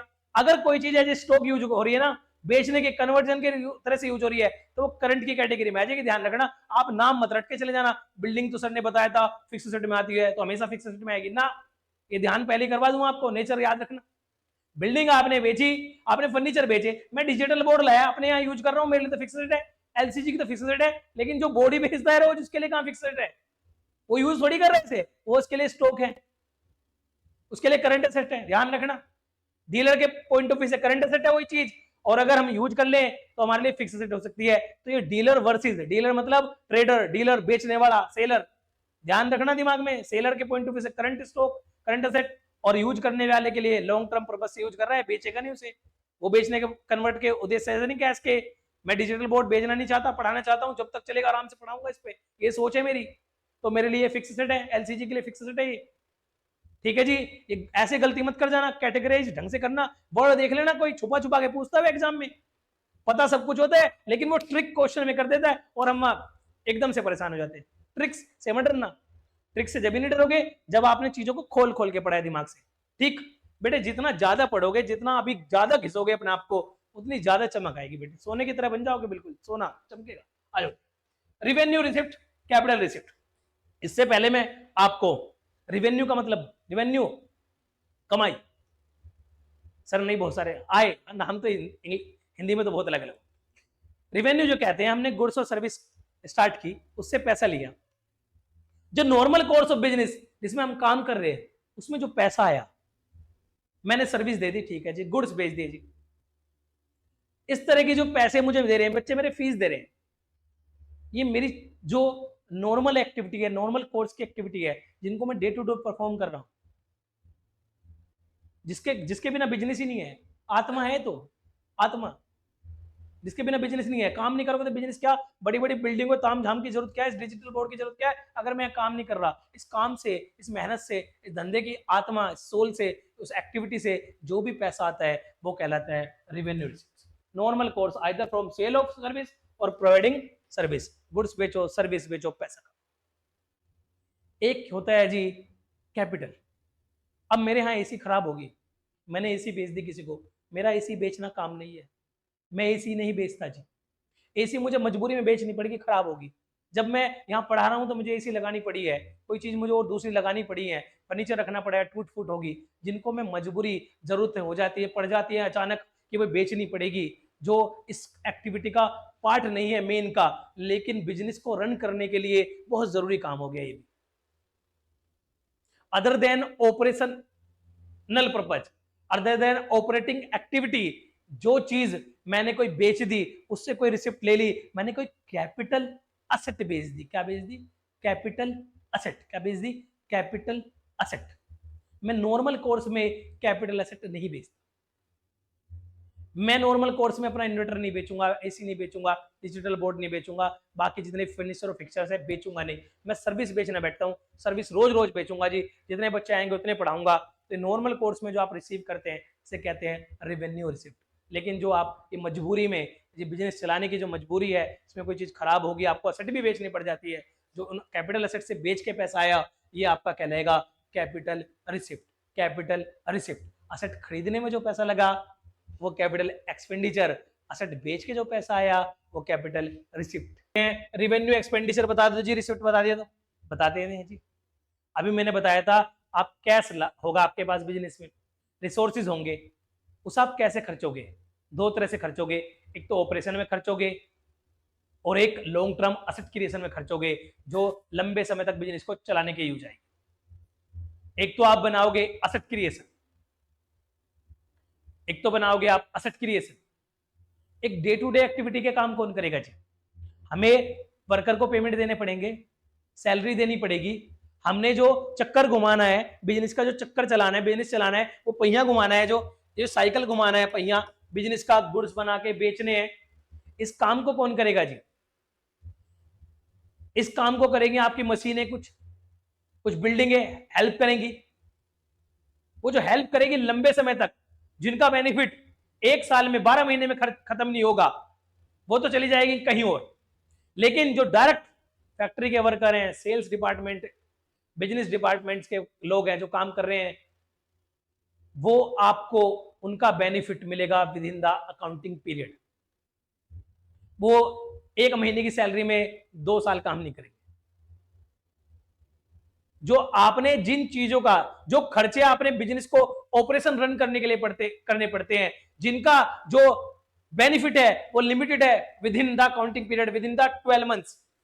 सैलरी देनी है जी बार बार, जो रेकरिंग नेचर के हैं, जो रेकरिंग नेचर के बार बार करने पड़ते हैं, सैलरी, रेंट, इस तरह का कोई इंटरेस्ट के पेमेंट जो बार बार करने पड़ते हैं आपको, ये कहलाते हैं रिवेन्यू नेचर, जो आपके रिवेन्यू बनाने के लिए काम आते हैं, रिवेन्यू को मेंटेन करने के काम आते हैं, एफिशिएंसी बिजनेस की, आपकी जो अर्निंग एफिशिएंसी है उसे मेंटेन करने के लिए होते हैं, ताकि आपका बिजनेस रनिंग में रहे। आप यहां ग्रोथ नहीं कर रहे, कोई बड़े बड़े प्लांट नहीं लगा रहे, बड़ी बड़ी असेट नहीं लगा रहे, आप तो जो बिजनेस चल रहा है उसी को चलाने में डेली मंथली रेकरिंग नेचर के जो एक्सपेंस कर रहे हैं, ताकि आपका बिजनेस चलता रहे, आपका बिजनेस पकड़ में रहे, वो कहलाते हैं रिवेन्यू नेचर।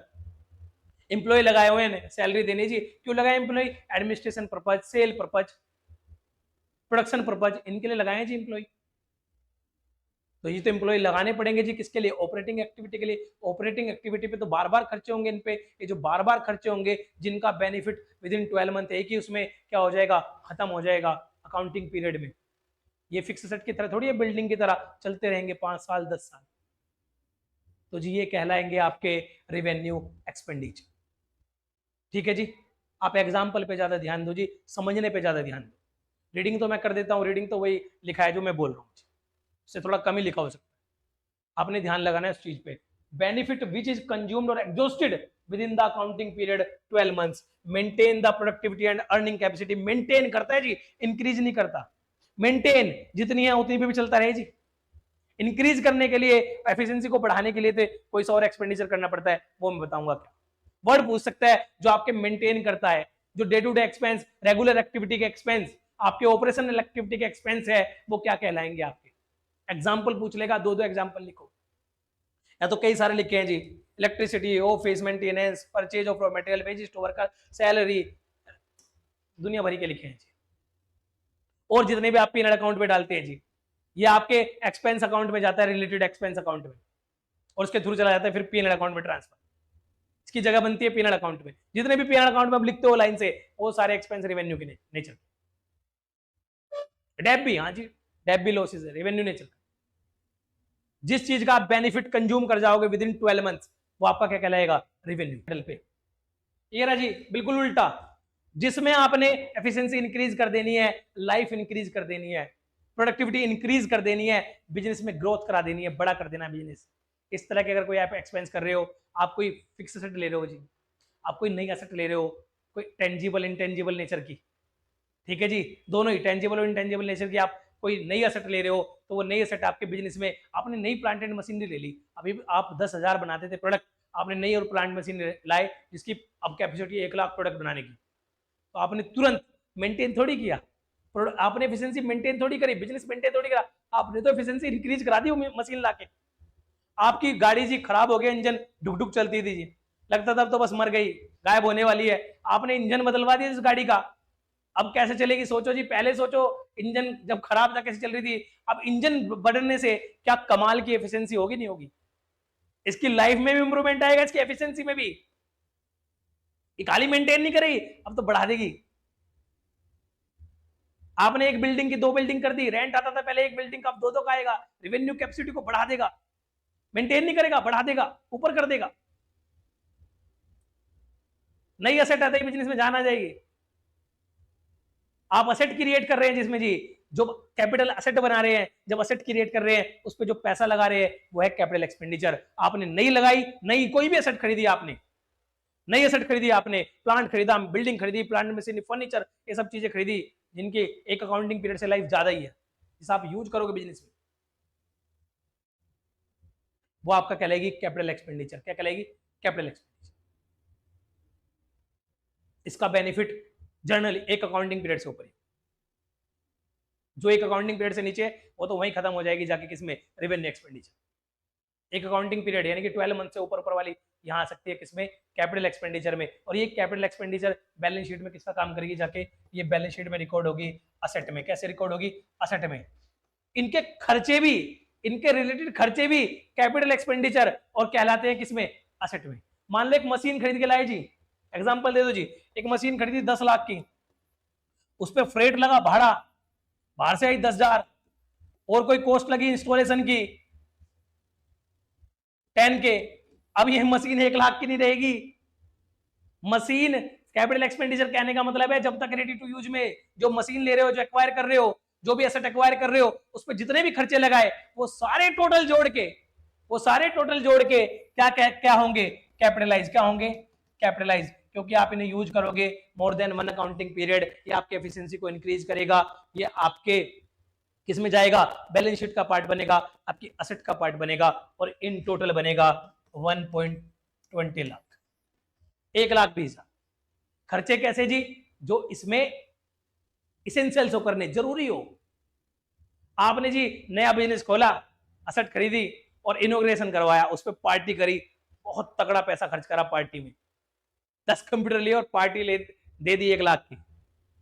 1 लाख रुपए की पार्टी देने से आपके उन असेट पे क्या फर्क पड़ेगा? इनोग्रेशन एक्सपेंस, इस तरह के जो आपने खर्चे किए हैं, ये पार्टी वाले जो खर्चे किए हैं, ये पार्टी करने, बिना पार्टी के कंप्यूटर नहीं आते जी, बिना पार्टी के बिजनेस नहीं की एसेट काम नहीं करती जी। तो हमने सिर्फ वो खर्चे जोड़ने हैं, खर्चों का कॉन्सेप्ट भी आ जाता है जी, आगे आ जाएगा, अपनी आ रहा तो आता जरूर है। तो हमने जब कैपिटल एक्सपेंडिचर बनाते हैं तो ये भी ध्यान रखना है कि उस कैपिटल एक्सपेंडिचर में ये तो पता है जी, नई एसेट खरीदी, नई एसेट की कॉस्ट को हमने क्या करना है? कैपिटलाइज। और कैपिटलाइज करने का मतलब है सीधा बैलेंस शीट असेट बनानी है, पर जी कितनी बनानी है? उतनी बनानी है जितनी जरूरी है।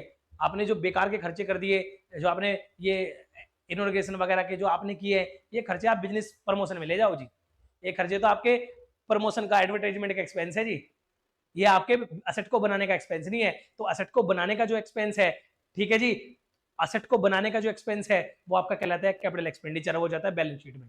सिर्फ नई एसेट जी नहीं, आपने, मैंने एक गाड़ी का एग्जांपल लिया था, पुरानी गाड़ी भी अगर आपने इस तरह से इंप्रूव करा दी, इस तरह से उसमें कोई चेंज करा दिया, मेनली इंजन चेंज करा दिया, उसका कोई ऐसा पार्ट चेंज करा दिया जिससे उसकी प्रोडक्शन कैपेसिटी इंक्रीज होगी उसके एग्जिस्टिंग लेवल से, तो वो क्या कहलाएगी? हमारा कैपिटल एक्सपेंडिचर। क्या कहलाएंगी?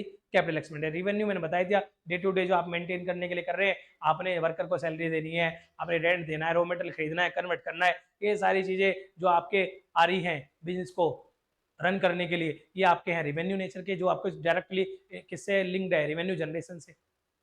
और ये क्या है? ये हेल्प करेगी ओवरऑल बिजनेस में आपके। ठीक जी, हाँ जी, चलो जी, ये आपका मेन टॉपिक है जी, आपका बड़ा टॉपिक है कैपिटल वर्सेस रेवेन्यू। ठीक है जी, इसको बहुत ध्यान से पढ़ना, क्वेश्चन आते आते हैं जी, चैप्टर 2 में क्वेश्चन आते आते हैं, सेट वाले से, इससे लायबिलिटी, इन तीनों से बहुत क्वेश्चन आ जाते हैं जी। वो टाइप्स पूछ लेगा, इस तरह की चीजें पूछ लेगा, इनमें तो आपको वो एग्जांपल दे देके पूछेगा, बताओ कैपिटल है कि रेवेन्यू। मंत्र याद करना, असेट बनी क्या जी? अच्छा, नहीं बनी तो ओके जी। स्टॉक खरीद लिया जी, परचेज, परचेज यहाँ मत ले आना, वो तो रिवेन्यू नेचर का काम है, खरीदना बेचना, खरीदना बेचना। हाँ, गुमराह मत कर देना जी, गुमराह मत हो जाना बिल्कुल भी। ठीक है जी, ये इस तरह की है जो आपने यूज करनी है, more than accounting period, fix asset, intangible, tangible, वो वाला पोर्शन है जी ये। उसकी हमने सारी कॉस्ट जो जरूरी थी, चाहे जो भाड़ा लगा लाने में, जो भी चीज लगी, कुछ भी इंस्टॉलेशन वगैरह लगे, वो सब जोड़ जाड़ के कैपिटल। ठीक जी, ये आपका कैपिटल एक्सपेंडिचर हो गया। लो जी, रीड करना चाहो तो पढ़ लो जी। एग्जिस्टिंग अकाउंट पे कर दो, इंप्रूव करा दो उसकी एफिशिएंसी या लाइफ वगैरह। और जी आपने benefits more than one accounting period देने, building, furniture, plant and machinery, ये आपकी फिक्स एसेट के एग्जांपल है जी। होप यू आपको एक क्लियरिटी आई होगी इसमें। ये थोड़ा सा बार बार सुनने की चीज है, इसको बार बार ही सुनना चाहिए, ठीक, इसलिए मैंने कई बार भी बोला है। ठीक, आ जाओ।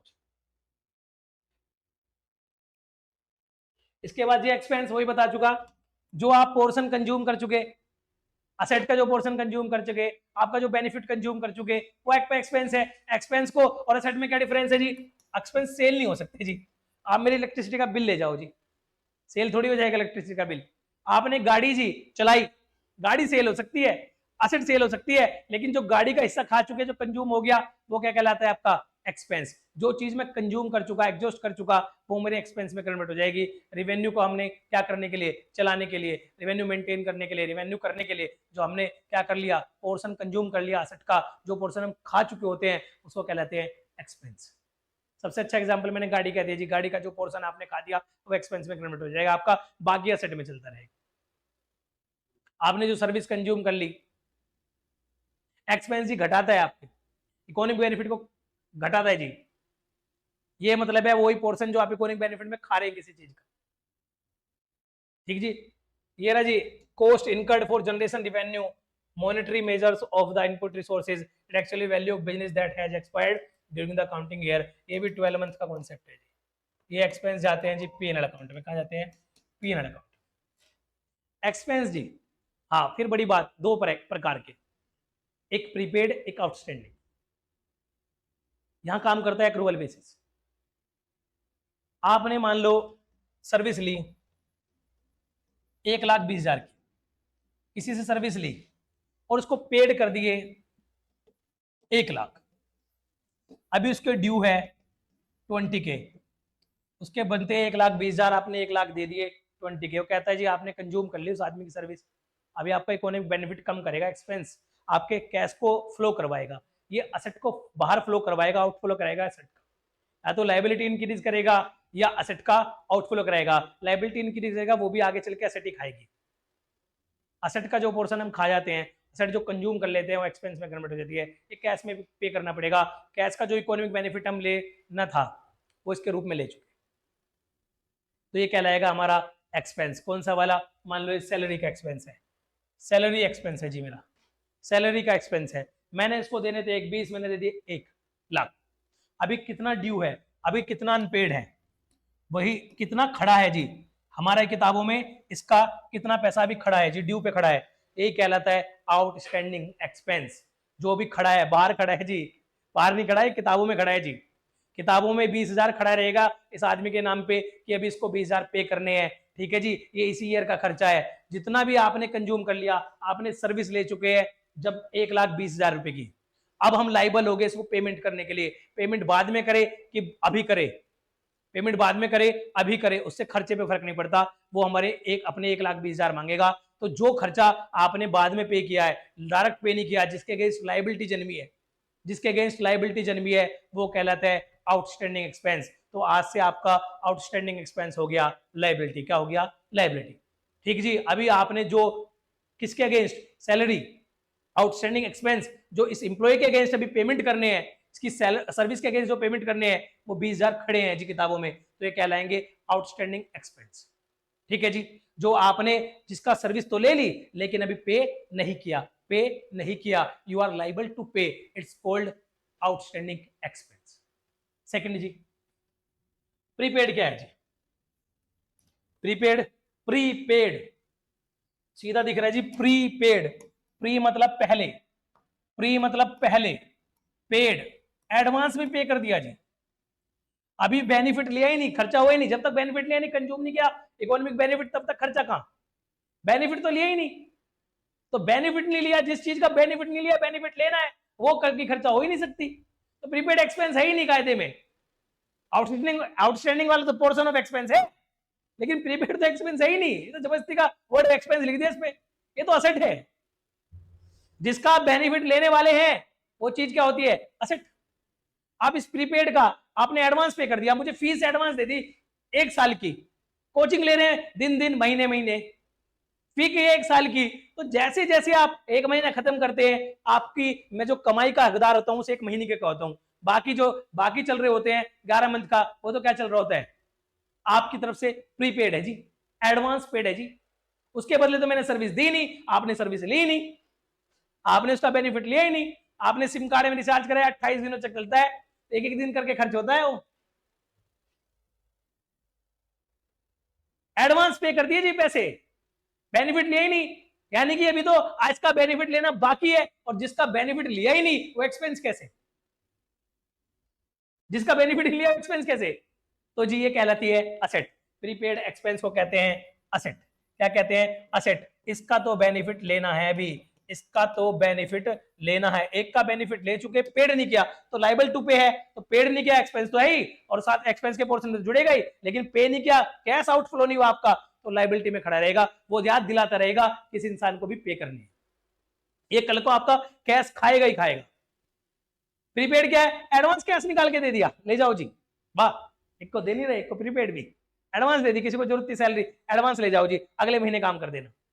अभी वो अगले महीने काम करेगा, जब वो सर्विस लेगा उससे, तब उसका इकोनॉमिक बेनिफिट कंज्यूम होगा, तब वी विल लाइबल टू पे, तब मैच होगा ये, तब प्रीपेड, ये प्रीपेड असेट कंज्यूम हो जाएगी जब वो सर्विस दे देगा। तो इस प्रीपेड असेट का कंजम्पशन तब होगा जब मुझे सर्विस दे देगा। तो ये मेरी क्या है, असेट। प्रीपेड एक्सपेंस क्या है, कोई एक्सपेंस नहीं है, ये असेट है। क्या है जी, असेट। इसका बेनिफिट अभी फ्यूचर में कंज्यूम होगा, ये एडवांस में दी हुई चीज है। तो क्या करते हैं जी, जब भी आप एक्सपेंस फॉर द ईयर निकाले, बहुत ध्यान से देखो, ये आपको बड़ा काम आ जाएगा किसमें, एक्रूअल कॉन्सेप्ट में। कैश बेसिस वाला और एक्रूअल बेसिस वाला चैप्टर है, एक अलग से चैप्टर खोल दिया है आपकी किताबों में, ठीक, वहां बहुत अच्छा काम आ जाएगा। यहाँ से आप बेसिक बना लोगे प्रीपेड वगैरह का, और बाकी का तो बन ही जाता है कैश बेसिस पे, तो आपको वो वाला चैप्टर तो एकदम से 15 मिनट में हो जाएगा, वो चैप्टर उससे ज्यादा नहीं लगते उसमें, परेशान मत होना बस, अगर तरीके से चलोगे तो। जब भी आप expense for the current year निकालो, कि भैया करंट ईयर मान लो 20-21 का निकाल रहा हूं, कि 20-21 में कितना एक्सपेंस हुआ, तो मैं कहूंगा कैश पेड किया 2 लाख, जो पेमेंट करे वो 2 लाख की, अभी जो अनपेड रह गए, अभी जो अनपेड रह गए, अनपेड मतलब जो अभी ड्यू टू पे है, ड्यू टू पे, आउटस्टैंडिंग है, ओएस आउटस्टैंडिंग एक्सपेंस है, वो है जी 50,000। 2 लाख पे कर चुके, 50,000 पे किए ही नहीं, 2 लाख पे कर चुके, 50,000 पे किए ही नहीं। तो ऐसे तो देखने पे लगता है 2.5 लाख एक्सपेंस है जी, जो कर दिए पे और जो होने हैं पे, दोनों ही तो इस साल में सर्विस ली है, दोनों इस साल में सर्विस ली है, तो जी दोनों ही क्या होंगे, खर्चे तो इसी साल के होंगे। फिर मैं एक और ट्विस्ट डाल देता हूं कि इसमें प्रीपेड एक्सपेंस है, प्रीपेड एक्सपेंस एडवांस में पेड भी है। जो ये आपने कैश पे किया ना 2 लाख, इसमें से कुछ पोर्शन 50K तो एडवांस है जी, वो तो आपका खर्चा था ही नहीं, वो तो जी आपने एडवांस में पे कर दिया मजे में, तो बाद में लेंगे उसका बेनिफिट, किसी को एडवांस पैसे की जरूरत थी, आपने दे दिया। आपने 2 लाख पेमेंट करे जी, 2 लाख कैश पे किया, मतलब आपने पेमेंट 2 लाख दिखाया अपनी बैलेंस शीट से, ठीक जी। उस 2 लाख में मैं कह रहा हूं 2 लाख में से खर्चा वो चीज होती है जिसका इकोनॉमिक बेनिफिट ले चुके। फिर मैंने चर्चा की प्रीपेड वो चीज है जिसका आपने बेनिफिट लिया ही नहीं। जब जिसका बेनिफिट आपने लिया नहीं तो वो क्या नहीं हो सकता, आपका खर्च एक्सपेंस हो ही नहीं सकता। तो आपने बेशक ये जरूर पे किया है कैश, और ये एक्सपेंस के लिए नहीं हुआ। प्रीपेड का जो पैसा पे हुआ है वो एक्सपेंस के लिए पे नहीं हुआ है, वो तो असेट कन्वर्जन हो गया सिर्फ। अभी एसेट का कन्वर्जन, जो चीज कैश में रखी हुई थी, जो कैश इकोनॉमिक बेनिफिट देने वाला था, जो कैश इकोनॉमिक बेनिफिट देने वाला था, ये एडवांस में जो कैश किसी और को दे दिया, ये बिल्कुल इस कैश की तरह इकोनॉमिक बेनिफिट देगा हमें। हमें शांति से, जब जिसको एडवांस दिया वो हमें पैसे नहीं मांगेगा, आराम से हमारा काम करेगा, उसके लिए कोई नया आउटफ्लो नहीं जाएगा।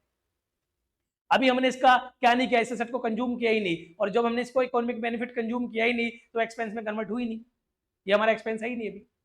तो मैं कहूंगा इसमें से प्रीपेड बाहर निकाल दो 50,000 का, प्रीपेड तो एक्सपेंस से लेस कर देना, विद लॉजिक बता दिया, और आउटस्टैंडिंग क्योंकि पे नहीं किया लेकिन बेनिफिट ले लिया, आपके कैश पेड में बेशक नहीं आया, बेनिफिट ले लिया, उसको ऐड कर देना। जो भी नेट रिजल्ट यहाँ तो 2 लाख ही आ गया, क्योंकि 50,000 जुड़े और 50,000 ही घट गए। आप कोई भी एग्जाम्पल लगेगा 10,000, 20,000, 40,000 से, तो आपको ध्यान रखना प्रीपेड हटा दो, क्योंकि वो असेट है, वो एक्सपेंस का हिस्सा ही नहीं करंट ईयर का। आप कैसे उस असेट एक्सपेंस बना सकते हो जब उसका बेनिफिट ही कंज्यूम अगले सालों में होगा? वो तो अभी कन्वर्जन ऑफ असेट हुआ है, वो कहाँ रखा है अभी भी? बैलेंस शीट में।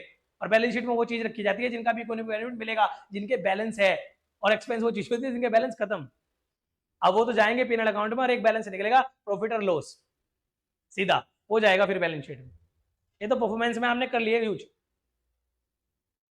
ठीक है जी, तो ये आपने बड़ा ध्यान रखना है। प्रीपेड हटा दो, आउटस्टैंडिंग जोड़ दो, क्योंकि इसी साल का खर्चा है। कैश पेड को बेस बना के आपका क्या आ जाएगा? आपका आ जाएगा एक्सपेंडिचर फॉर द ईयर। ठीक है जी, ये 3 चैप्टर का पूरा पूरा बेस बन जाएगा आपका इसमें, आप ध्यान से पढ़ोगे 4 चैप्टर का इसमें।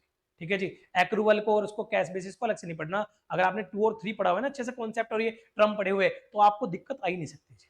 अलग अलग चैप्टर में समझो, लिंक करके पढ़ो ना। एक चीज को एक बार ही पढ़ लो, 4-4 बार पढ़ने से क्या लाभ है? उस चीज को फिर रिविजन कर लो। ठीक है जी, हाँ जी, आ जाओ। गेन जी इंक्रीज करता है जी, वही इक्विटी। हाँ जी, गेन क्या है जी? गेन देखो, जो गेन वर्ड है वो जो नॉर्मल कोर्स में आई हुई चीज नहीं। जैसे मैंने वहां प्रॉपर्टी बेची थी, जब मैंने प्रॉपर्टी जो इंसिडेंटल टू बिजनेस है, जो जरूरी लगता है कि भैया बिजनेस चला रहे, चलो कभी कभी खराब होगी चीजें बेचनी पड़ती है, तो जो रखा गया है ये नॉर्मल कोर्स का नहीं है। इस नॉर्मल कोर्स के वर्ड को, ये नॉर्मल कोर्स में मिली हुई फायदे नहीं है, या आपको जो काम नहीं है आपका, जो आपका काम नहीं है, जैसे आपने, मैंने एसी बेच दी थी, मेरा एसी बेचना काम नहीं था, कोई फर्नीचर बेच दिया टूटा फूटा, उस पर जो फायदा मिलेगा, जो असेट के सेल करने पे, जो असेट के सेल करने पे, इन्वेस्टमेंट के सेल करने पे, जिनको सेल करने के उद्देश्य से नहीं रखा, ध्यान सुन लो मेरी बात, जिनको सेल करने के उद्देश्य से नहीं रखा, जिनको सेल करने के उद्देश्य से नहीं रखा, उनको अगर सेल करना पड़ रहा है, वो मेरे ऑपरेशन का पार्ट नहीं है, ये नॉन ऑपरेटिंग भी कहलाते हैं, ये मेरे ऑपरेशन का पार्ट नहीं है।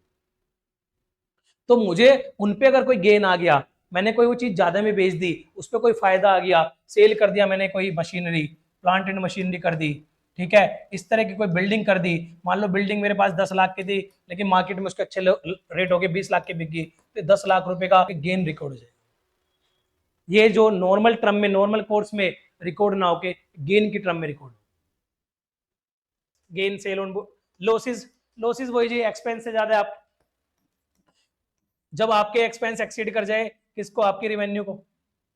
आपके जब एक्सपेंस, आप बिजनेस में जब प्रॉफिट एंड लॉस निकालोगे, जहां आपके रेवेन्यू, आपकी कमाई कम है लेकिन आपके एक्सपेंस ज्यादा है, ठीक है जी, आपने कमाई 100, खर्चे कर दिए 120, तो 20 रुपए का क्या है? लॉस जी। ये दो तरह के हो सकते हैं, ऑपरेटिंग में, नॉन ऑपरेटिंग में। ऑपरेटिंग एक्टिविटी में आगे हमने बेची सस्ता दिया, या कोई इस तरह के लॉस आ गए, जिस तरह का मैंने बताया था जी, कोई आपने असेट मंदे पे बेच दी जी, तो वहां लॉस आया।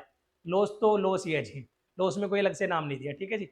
लॉस इसमें भी दो तरह के हो सकते हैं, एक जी ऑपरेटिंग, एक नॉन ऑपरेटिंग। नॉन ऑपरेटिंग वो जो आपकी ऑपरेटिंग एक्टिविटी से नहीं है, जो बिजनेस की मेन एक्टिविटी से है वो ऑपरेटिंग लॉस है। आपने जो गुड्स बेचने में, सर्विस बेचने में जो घाटे उठाए, बिजनेस के रनिंग में जो खर्चे घाटे उठाए, वो आपका है, आपका ऑपरेटिंग। और जो आपके एसेट वगैरह के लॉस में आए, एसेट सेल के लॉस में आए, वो है जी नॉन ऑपरेटिंग लॉस। तो दो प्रकार के। आगे जी, मैं चाहता हूं बस आपका ये खत्म कर दूं। एंटिटी वही है जी, एलसीजी फर्नीचर वाला जो हमारा कॉन्सेप्ट है, एबीसी लिमिटेड वही नाम है जी। ये कंपनीज और पार्टनरशिप और आपका प्रोप्राइटरशिप 3 तरह की हो सकती है। एंट्री वही है जो आप अकाउंट में करते हैं जी, रिकॉर्ड करते हैं जी, जर्नल एंट्री अपना रिकॉर्ड करते हैं। इंसॉल्वेंट वो आदमी जी जिसकी एबिलिटी नहीं है पे करने की, जिसकी असेट क्या है जी, असेट कम हो गई है उसकी लाइबिलिटी से, उसकी लाइबिलिटी बढ़ गई है जी, उसके पास दायित्व ज्यादा है, उसकी जो नेट असेट है वो निगेटिव हो गया जी, उसको पे ज्यादा करना है, उसके पास पैसा कम है, इट ही इज नॉट और सी इज नॉट एबल टू पे, वो कहलाता है इंसॉल्वेंट। क्या कहलाता है? इंसॉल्वेंट। जो भी पे करने की कैपेसिटी में नहीं है वो इंसॉल्वेंट कहलाता है। सोलवेंट जिसकी एसेट मजबूत है, उसकी लाइबिलिटी के सामने जो पे करने की कैपेसिटी रखता है, वो सोलवेंट कहलाता है जी। ठीक है जी। प्रोप्राइटर वही जो ओनर है, किसके केस में? आपके सोल प्रोप्राइटरशिप बिजनेस में। रिबेट, इससे पहले मैं डिस्काउंट वगैरह पढ़ाऊंगा जी, तब मैं पढ़ा दूंगा रिबेट को भी साथ में। ठीक है जी। हाँ जी, हाँ जी, मैंने बताया था ऑपरेशन, आप जो ऑपरेटिंग एक्टिविटी करते हैं, ठीक है जी। आपने सोचा था आप फर्नीचर सेल करेंगे, अब फर्नीचर सेल करेंगे तो आपके पास रास्ते, या तो इसका रॉ मटेरियल खरीदो, रॉ मटेरियल खरीदोगे तो क्या करोगे? रॉ मटेरियल के साथ आपको, जब आप रॉ मटेरियल खरीदोगे तो रॉ मटेरियल के साथ आपको क्या करना पड़ेगा? कन्वर्जन करना पड़ेगा, कॉस्ट लगानी पड़ेगी। ठीक, जो चीज आप बना रहे हो, जो मेन ऑपरेटिंग एक्टिविटी है, क्या करता है धंधा भाई? सेल परचेज का करता हो जी। मतलब आप ट्रेडिंग कर रहे हो, आप कोई मैन्युफैक्चरिंग कर रहे हो, तो आपने जिस गुड्स में आप डील कर रहे हो उसको खरीदना पड़ेगा, उसको खरीदना पड़ेगा। जब आप करोगे गुड्स परचेज, क्या करोगे, goods purchase linked to deal, linked to dealing, जो आपकी डीलिंग से रिलेटेड है, जो आपकी मेन ऑपरेटिंग एक्टिविटी, जो धंधे की आत्मा है जी, सोल है जी, जिसके भी जो शुरू किया है, जो जिसकी वजह से धंधा है, जो ऑपरेटिंग एक्टिविटी है, वो आपकी कहलाएगी जी। जब आप उस चीज को खरीदोगे तो उसे कहेंगे परचेज करना, क्योंकि सेल और परचेज नॉर्मली जो वर्ड चलते हैं वो चलते हैं किसमें, बिजनेस में, इंडस्ट्री प्रैक्टिस में, आप जिन गुड्स में डील करते हैं। आपने मान लो जी गुड्स जिसमें आप डील करते हैं, फर्नीचर खरीदा मैंने बेचने के लिए, ठीक है, तो वो कहलाएगा गुड्स परचेज। इसके लिए वर्ड यूज करना है गुड्स परचेज, या यूज करना है परचेज अकाउंट। क्या करना है, परचेज अकाउंट।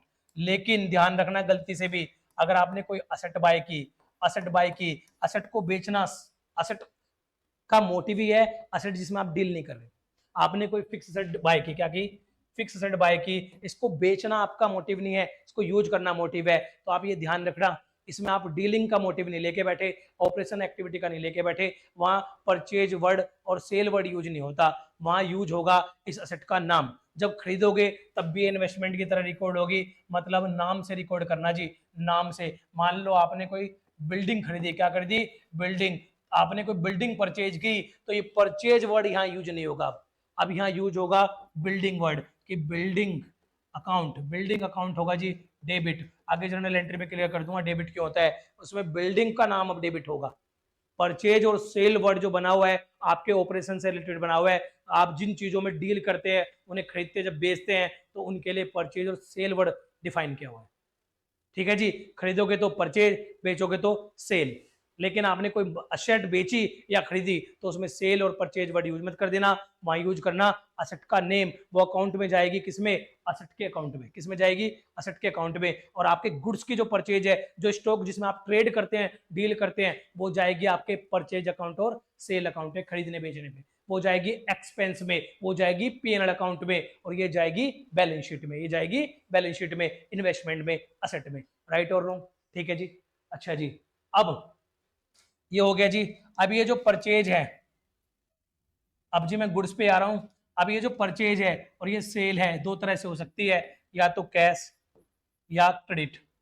जब आप परचेज उधार पे करके लाओगे तो कोई आपसे सामने माल देगा, वो आपसे पैसे रिक्वायर्ड करेगा। जब फर्म ने किसी का पे करना है, जब फर्म ने पे करना है, फर्म पे करेगी, मतलब फर्म ओ करती है, फर्म पे उधार है, फर्म ओ करती है, फर्म पर उधार है, तो वो आदमी कहलाएगा उसका क्रेडिटर। क्या कहलाएगा, क्रेडिटर वो इंसान है जिसने आपको उधार पे माल दिया है, क्रेडिटर वो इंसान है जिसने आपको उधार पे माल दिया है, ठीक है जी। और डेटर, अगर आप सेल करोगे तो दो, अगर कैश में होगी तो हाथों हाथ कैश आ जाएगा, लेकिन अगर कैश नहीं मिला तो जिसको आप सेल करोगे वो कहलाएगा डेटर, वो आपकी फर्म का देनदार कहलाएगा। डेटर वो आदमी है जिस पर फर्म के पैसे चाहिए, जो फर्म को पे करेगा, जिस पे फर्म के पैसे पे करने का बोझ है, जो फर्म का वो करता है, जो फर्म का उधार है जिस पर, ठीक है, फर्म पर उधार है क्रेडिटर, फर्म का उधार है डेटर, ठीक है जी। फिर दूसरी बात, एक कॉन्सेप्ट चलता है जी बीआरबीपी। जब क्रेडिटर को, क्रेडिटर, जब क्रेडिटर को हमें पे करना होता है तो क्रेडिटर कहता है जी, एक मैं रिटर्न में एक वो बना के देता हूं आपको, बिल ऑफ एक्सचेंज, ठीक है जी, मैं राइटिंग में बना देता हूं कि फलानी डेट को, इस तारीख को आपने इतने इतने पैसे जमा करने हैं, आप इस पे एक्सेप्टेंस दे दो जी। जब कोई एक आपका क्रेडिटर आपसे रिटर्न में एक्सेप्टेंस मांगता है जी, क्रेडिटर जब आपको एक कागज के रूप में कन्वर्ट करा लेता है अपने पैसों को, कि भैया इसे एक कागज पे, इसे एक कागज पे आप एक्सेप्टेंस कर दो कि आप पे मेरे इतने पैसे चाहिए, आप इस तारीख को पैसे दोगे, ठीक है। जब मैं एक्सेप्टेंस कर देता हूं तो ये जो आदमी एक्सेप्टेंस करता है, जिसको पैसा चुकाना है, उसके लिए बन जाता है बिल्स पेबल। क्या बन जाता है, बिल्स पेबल, उसके लिए बन जाता है बिल्स पेबल। ट्रेड क्रेडिटर वो है जो इस पे अभी हमने लिख के कुछ नहीं दिया, एक बिना लिखे चुकाना है। बिल्स पेबल वो हैं जिनको लिख के दिया हुआ है तुम्हें ये फलाना फलाना पैसा चुकाएंगे, तो ट्रेड क्रेडिटर्स जो मेरे लिखित में कन्वर्ट होंगे वो कहलाते हैं मेरे बिल्स पेबल। वो दो हिस्सों में आ जाएंगे, एक क्रेडिटर में, सन्ड्री क्रेडिटर में, एक आ जाएंगे बिल्स पेबल में। इन दोनों को मिला के मैं बोलूंगा ट्रेड पेबल। ट्रेड पेबल कि मुझे ट्रेड किया है, जो एक्टिविटी कर रहा हूँ, जो काम कर रहा हूँ, इसमें जो पेबल है, उसमें जो ट्रेड के अगेंस्ट पेबल है, जो पैसे मुझे पे करने हैं वो इतने करने हैं टोटल, किसके रूप में, क्रेडिटर के रूप में और बिल्स पेबल के रूप में। ऐसे ही जो इसको रिसीव करता है, जिसको रिसीव करना है, उसके लिए बन जाता है रिसेबल। तो ये कहलाता है बिल्स रिसेबल असेट की तरह काम करता है। बिल्स रिसेबल एसेट है कि मुझे कहीं से पैसा मिलने आए। डेटर भी क्या है, एक असेट की तरह है। डेटर जहां रिकॉर्ड होता है वो असेट शो करता है कि ये पैसा हमें देगा। तो फर्म को डेटर से भी पैसा मिलना है, फर्म को बीआर से भी पैसा मिलना है, ठीक है जी। तो बिल्स रिसेबल और डेटर फर्म के लिए असेट का काम करते हैं, ये कहलाते हैं असेट, और वो क्रेडिटर और ट्रेड पेबल कहलाते हैं आपके लायबिलिटी, ठीक है जी। वन शॉट की वजह से थोड़ा सा तेज कराना पड़ रहा है जी, ठीक, लेकिन मैं फिर भी चाह रहा हूँ पूरा आपके लिए कंप्लीट बात बोलूं, ठीक है जी। तो ये हो गया आपका ट्रेड रिसेबल और ट्रेड पेबल का कॉन्सेप्ट भी जन्मता कहाँ से, क्रेडिट से जी। दोनों के क्रेडिट से जन्मता है, एक के क्रेडिट से जन्मता है क्रेडिटर, एक के क्रेडिट से जन्मता है डेटर जी। उसी के क्रेडिटर से आगे चल के बीपी और बीआर जन्मते हैं, ठीक है जी। तो आपका हिस्सा ही है सेल और परचेज से। सेल और परचेज के अगेंस्ट जो जन्मेंगे वही क्रेडिटर और डेटर होंगे। बाकी में तो वेंडर और सप्लायर यूज होता है, मशीन वगैरह के केस में कोई क्रेडिटर होता है, वहां वर्ड क्रेडिटर यूज नहीं होता, ठीक है जी। ये भी ध्यान रखना, आगे आप जब चैप्टरों में जनरल एंट्री करोगे ना बिल्डिंग परचेज असेट परचेज की, तो वहाँ वेंडर लिखोगे या सप्लायर लिखोगे, वहाँ क्रेडिटर वर्ड यूज नहीं करते। तो क्रेडिटर और डेटर जो वर्ड यूज प्योरली होते हैं वो ट्रेडिंग एक्टिविटी के लिए होते हैं, सेल परचेज के लिए, ठीक है जी। हाँ जी, अब जब सेल करते हैं तो जी कुछ डिस्काउंट भी देने पड़ते हैं। सेल में कुछ डिस्काउंट भी देने पड़ते हैं जी। वो दो तरह के डिस्काउंट होते हैं जी। एक तो आपने सेल डिस्काउंट तो आदमी सेल प्रमोट करने के लिए देता है जी। दो तरह के डिस्काउंट होते हैं, एक होते हैं लिस्ट प्राइस पे डिस्काउंट, किस पे, एमआरपी पे डिस्काउंट, लिस्ट प्राइस पे। बार्गेनिंग वाला कॉन्सेप्ट है जी, ज्यादा ले रहे हो कम ले रहे हो इस तरह का, ले लो जी इतना डिस्काउंट दे दूंगा, ठीक। ये कहलाता है जी ट्रेड डिस्काउंट। क्या कहलाता है, ट्रेड डिस्काउंट। ट्रेड डिस्काउंट ये जी रिकॉर्ड नहीं होता, मैं ये डायरेक्ट नेट पे रिकॉर्ड कर लेता हूँ, ये बुक्स पे रिकॉर्ड नहीं होता। मान लो 1 लाख का था, बार्गेनिंग करके 90,000 पे आया, तो ये ट्रेड डिस्काउंट रिकॉर्ड नहीं करना, मुझे कहानी नहीं बतानी, मैंने उससे कही उसने 1 लाख बताया, ये 90 पे लाया, ऐसी कोई बात नहीं, इसे अलग से रिकॉर्ड नहीं करा आपने, सीधा सीधा ट्रेड डिस्काउंट को रिकॉर्ड नहीं करना, ट्रेड डिस्काउंट नेट कर लेना, 90 के पे रिकॉर्ड कर देना, ठीक है जी। ये दिया जाता है आपको, लिस्ट प्राइस पे पूछ सकता है जी, ठीक है। दूसरा होता है आपके इनवॉइस प्राइस पे। इनवॉइस पे आपने इनवॉइस बनाया जी, उस पर कैश डिस्काउंट, ये रिकॉर्ड भी होता है जी, क्योंकि ये दिया जाता है जी फाइनेंस अरेंजमेंट के लिए, ये दिया जाता है जी अर्ली पेमेंट्स के लिए जी। ये पेमेंट को अट्रैक्ट करता है, ये चाहता है मेरे डेटर कम से कम बने जी, जल्दी से जल्दी पैसा आ जाए, जल्दी से जल्दी पैसा आ जाए। बिजनेस में पैसा फ्लो कराने के लिए ये फाइनेंशियल इन नेचर में कि फाइनेंशियल जल्दी मेरे रोटेट होते रहे, तो ये दिया जाता है कैश डिस्काउंट, ये दिया जाता है इनवॉइस प्राइस पे। इसको रिकॉर्ड करते हैं क्योंकि इनवॉइस वैल्यू के बाद दिया जाता है, ठीक है जी। उस पर तो इनवॉइस वैल्यू रिकॉर्ड कर लेते हैं नेट पे काट के हम, तो ट्रेड रिकॉर्ड नहीं होता, कैश रिकॉर्ड होता है, ठीक है जी। क्योंकि इसमें कभी इमीडिएट में मिल जाता है और कभी 30 दिन के टर्म पे मिल जाता है, ठीक है जी। तो इसको हमको कैश डिस्काउंट को रिकॉर्ड करना है बुक्स में।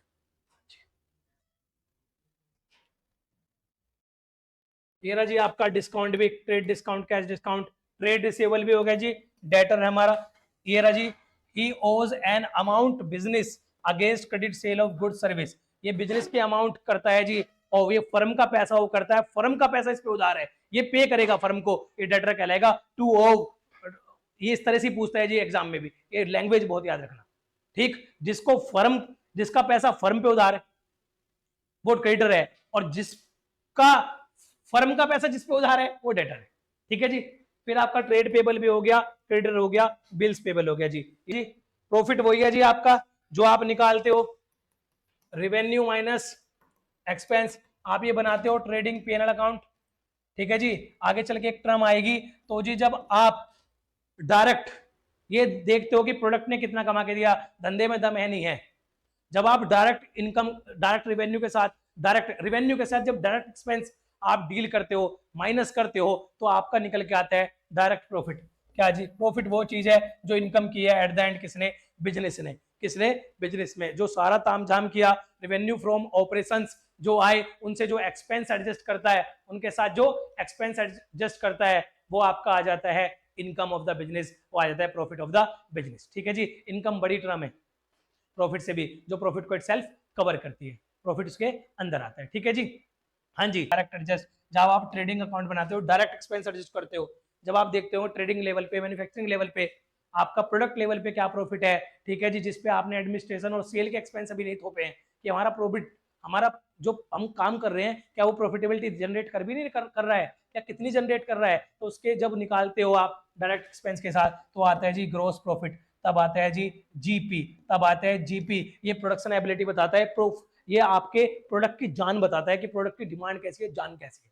और आपका जो आता है जी उसके बाद जब आप indirect expense, sale or administrative expense, sale and administrative office expense, ठीक है जी।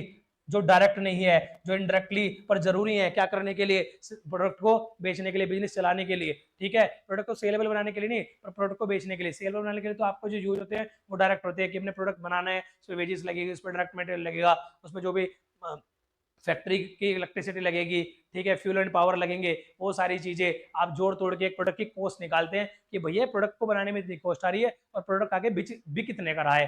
तो प्रोडक्ट को बनाने और प्रोडक्ट को बेचने का जो डिफरेंस है वो कहलाता है आपका डायरेक्ट प्रॉफिट, वो कहलाता है आपका ग्रोस प्रॉफिट। वो आपको बताता है कि आपके प्रोडक्ट में कितनी जान है, वो प्रोडक्ट कितना प्रॉफिटेबल है, वो प्रोडक्ट आगे किस तरह के आपको प्रॉफिट दे सकता है। लेकिन जब आप ओवरऑल बिजनेस का डालते हो, ओवरऑल बिजनेस का आप क्या डालते हो, बर्डन डाल देते हो, सेल का, एडमिनिस्ट्रेटिव का, तो वो जो निकलता है उससे निकलता है उसकी नेट इनकम, उससे निकलती है उसकी नेट प्रॉफिट, वो निकलता है overall business of, overall profit of business, वो कहलाता है जी नेट प्रॉफिट। ठीक है जी। मैं जितनी टर्म्स मेरे सामने थी जो हमने ली थी वो सारी रिकॉर्ड करती है। छोटे मोटे जो आपके डाउट हो वो आप देख लेना। लेकिन हाँ, इसमें असेट वाले पोर्शन में आपने इसमें अच्छे ध्यान लगाना है, लाइबिलिटी वाले पोर्शन में जरूर ध्यान लगाना है, और कैपिटल एक्सपेंडिचर और रेवेन्यू एक्सपेंडिचर तो मस्ट है। और ये ट्रेड डिस्काउंट और कैश डिस्काउंट पे भी क्वेश्चन पूछता है। और वो जो छोटी मोटी टर्म है जी वो भी आप एक बार देख लेना। ठीक है जी। बुक्स ऑफ एंट्री है, books of accounts, books of accounts वो चीज़ है जो आपके, जिनमें आप रिकॉर्डिंग करते हो फाइनेंशियल स्टेटमेंट जिनके में तैयार करते हो। ठीक है जी। इसको बंडल में कहते हैं बुक्स ऑफ अकाउंट, जहाँ पर एंट्री लिखी जाती है। ठीक, छोटी मोटी कोई चीज़ रह गई तो आप डाउट में डाल देना, मैं वो ले। Thank you very much.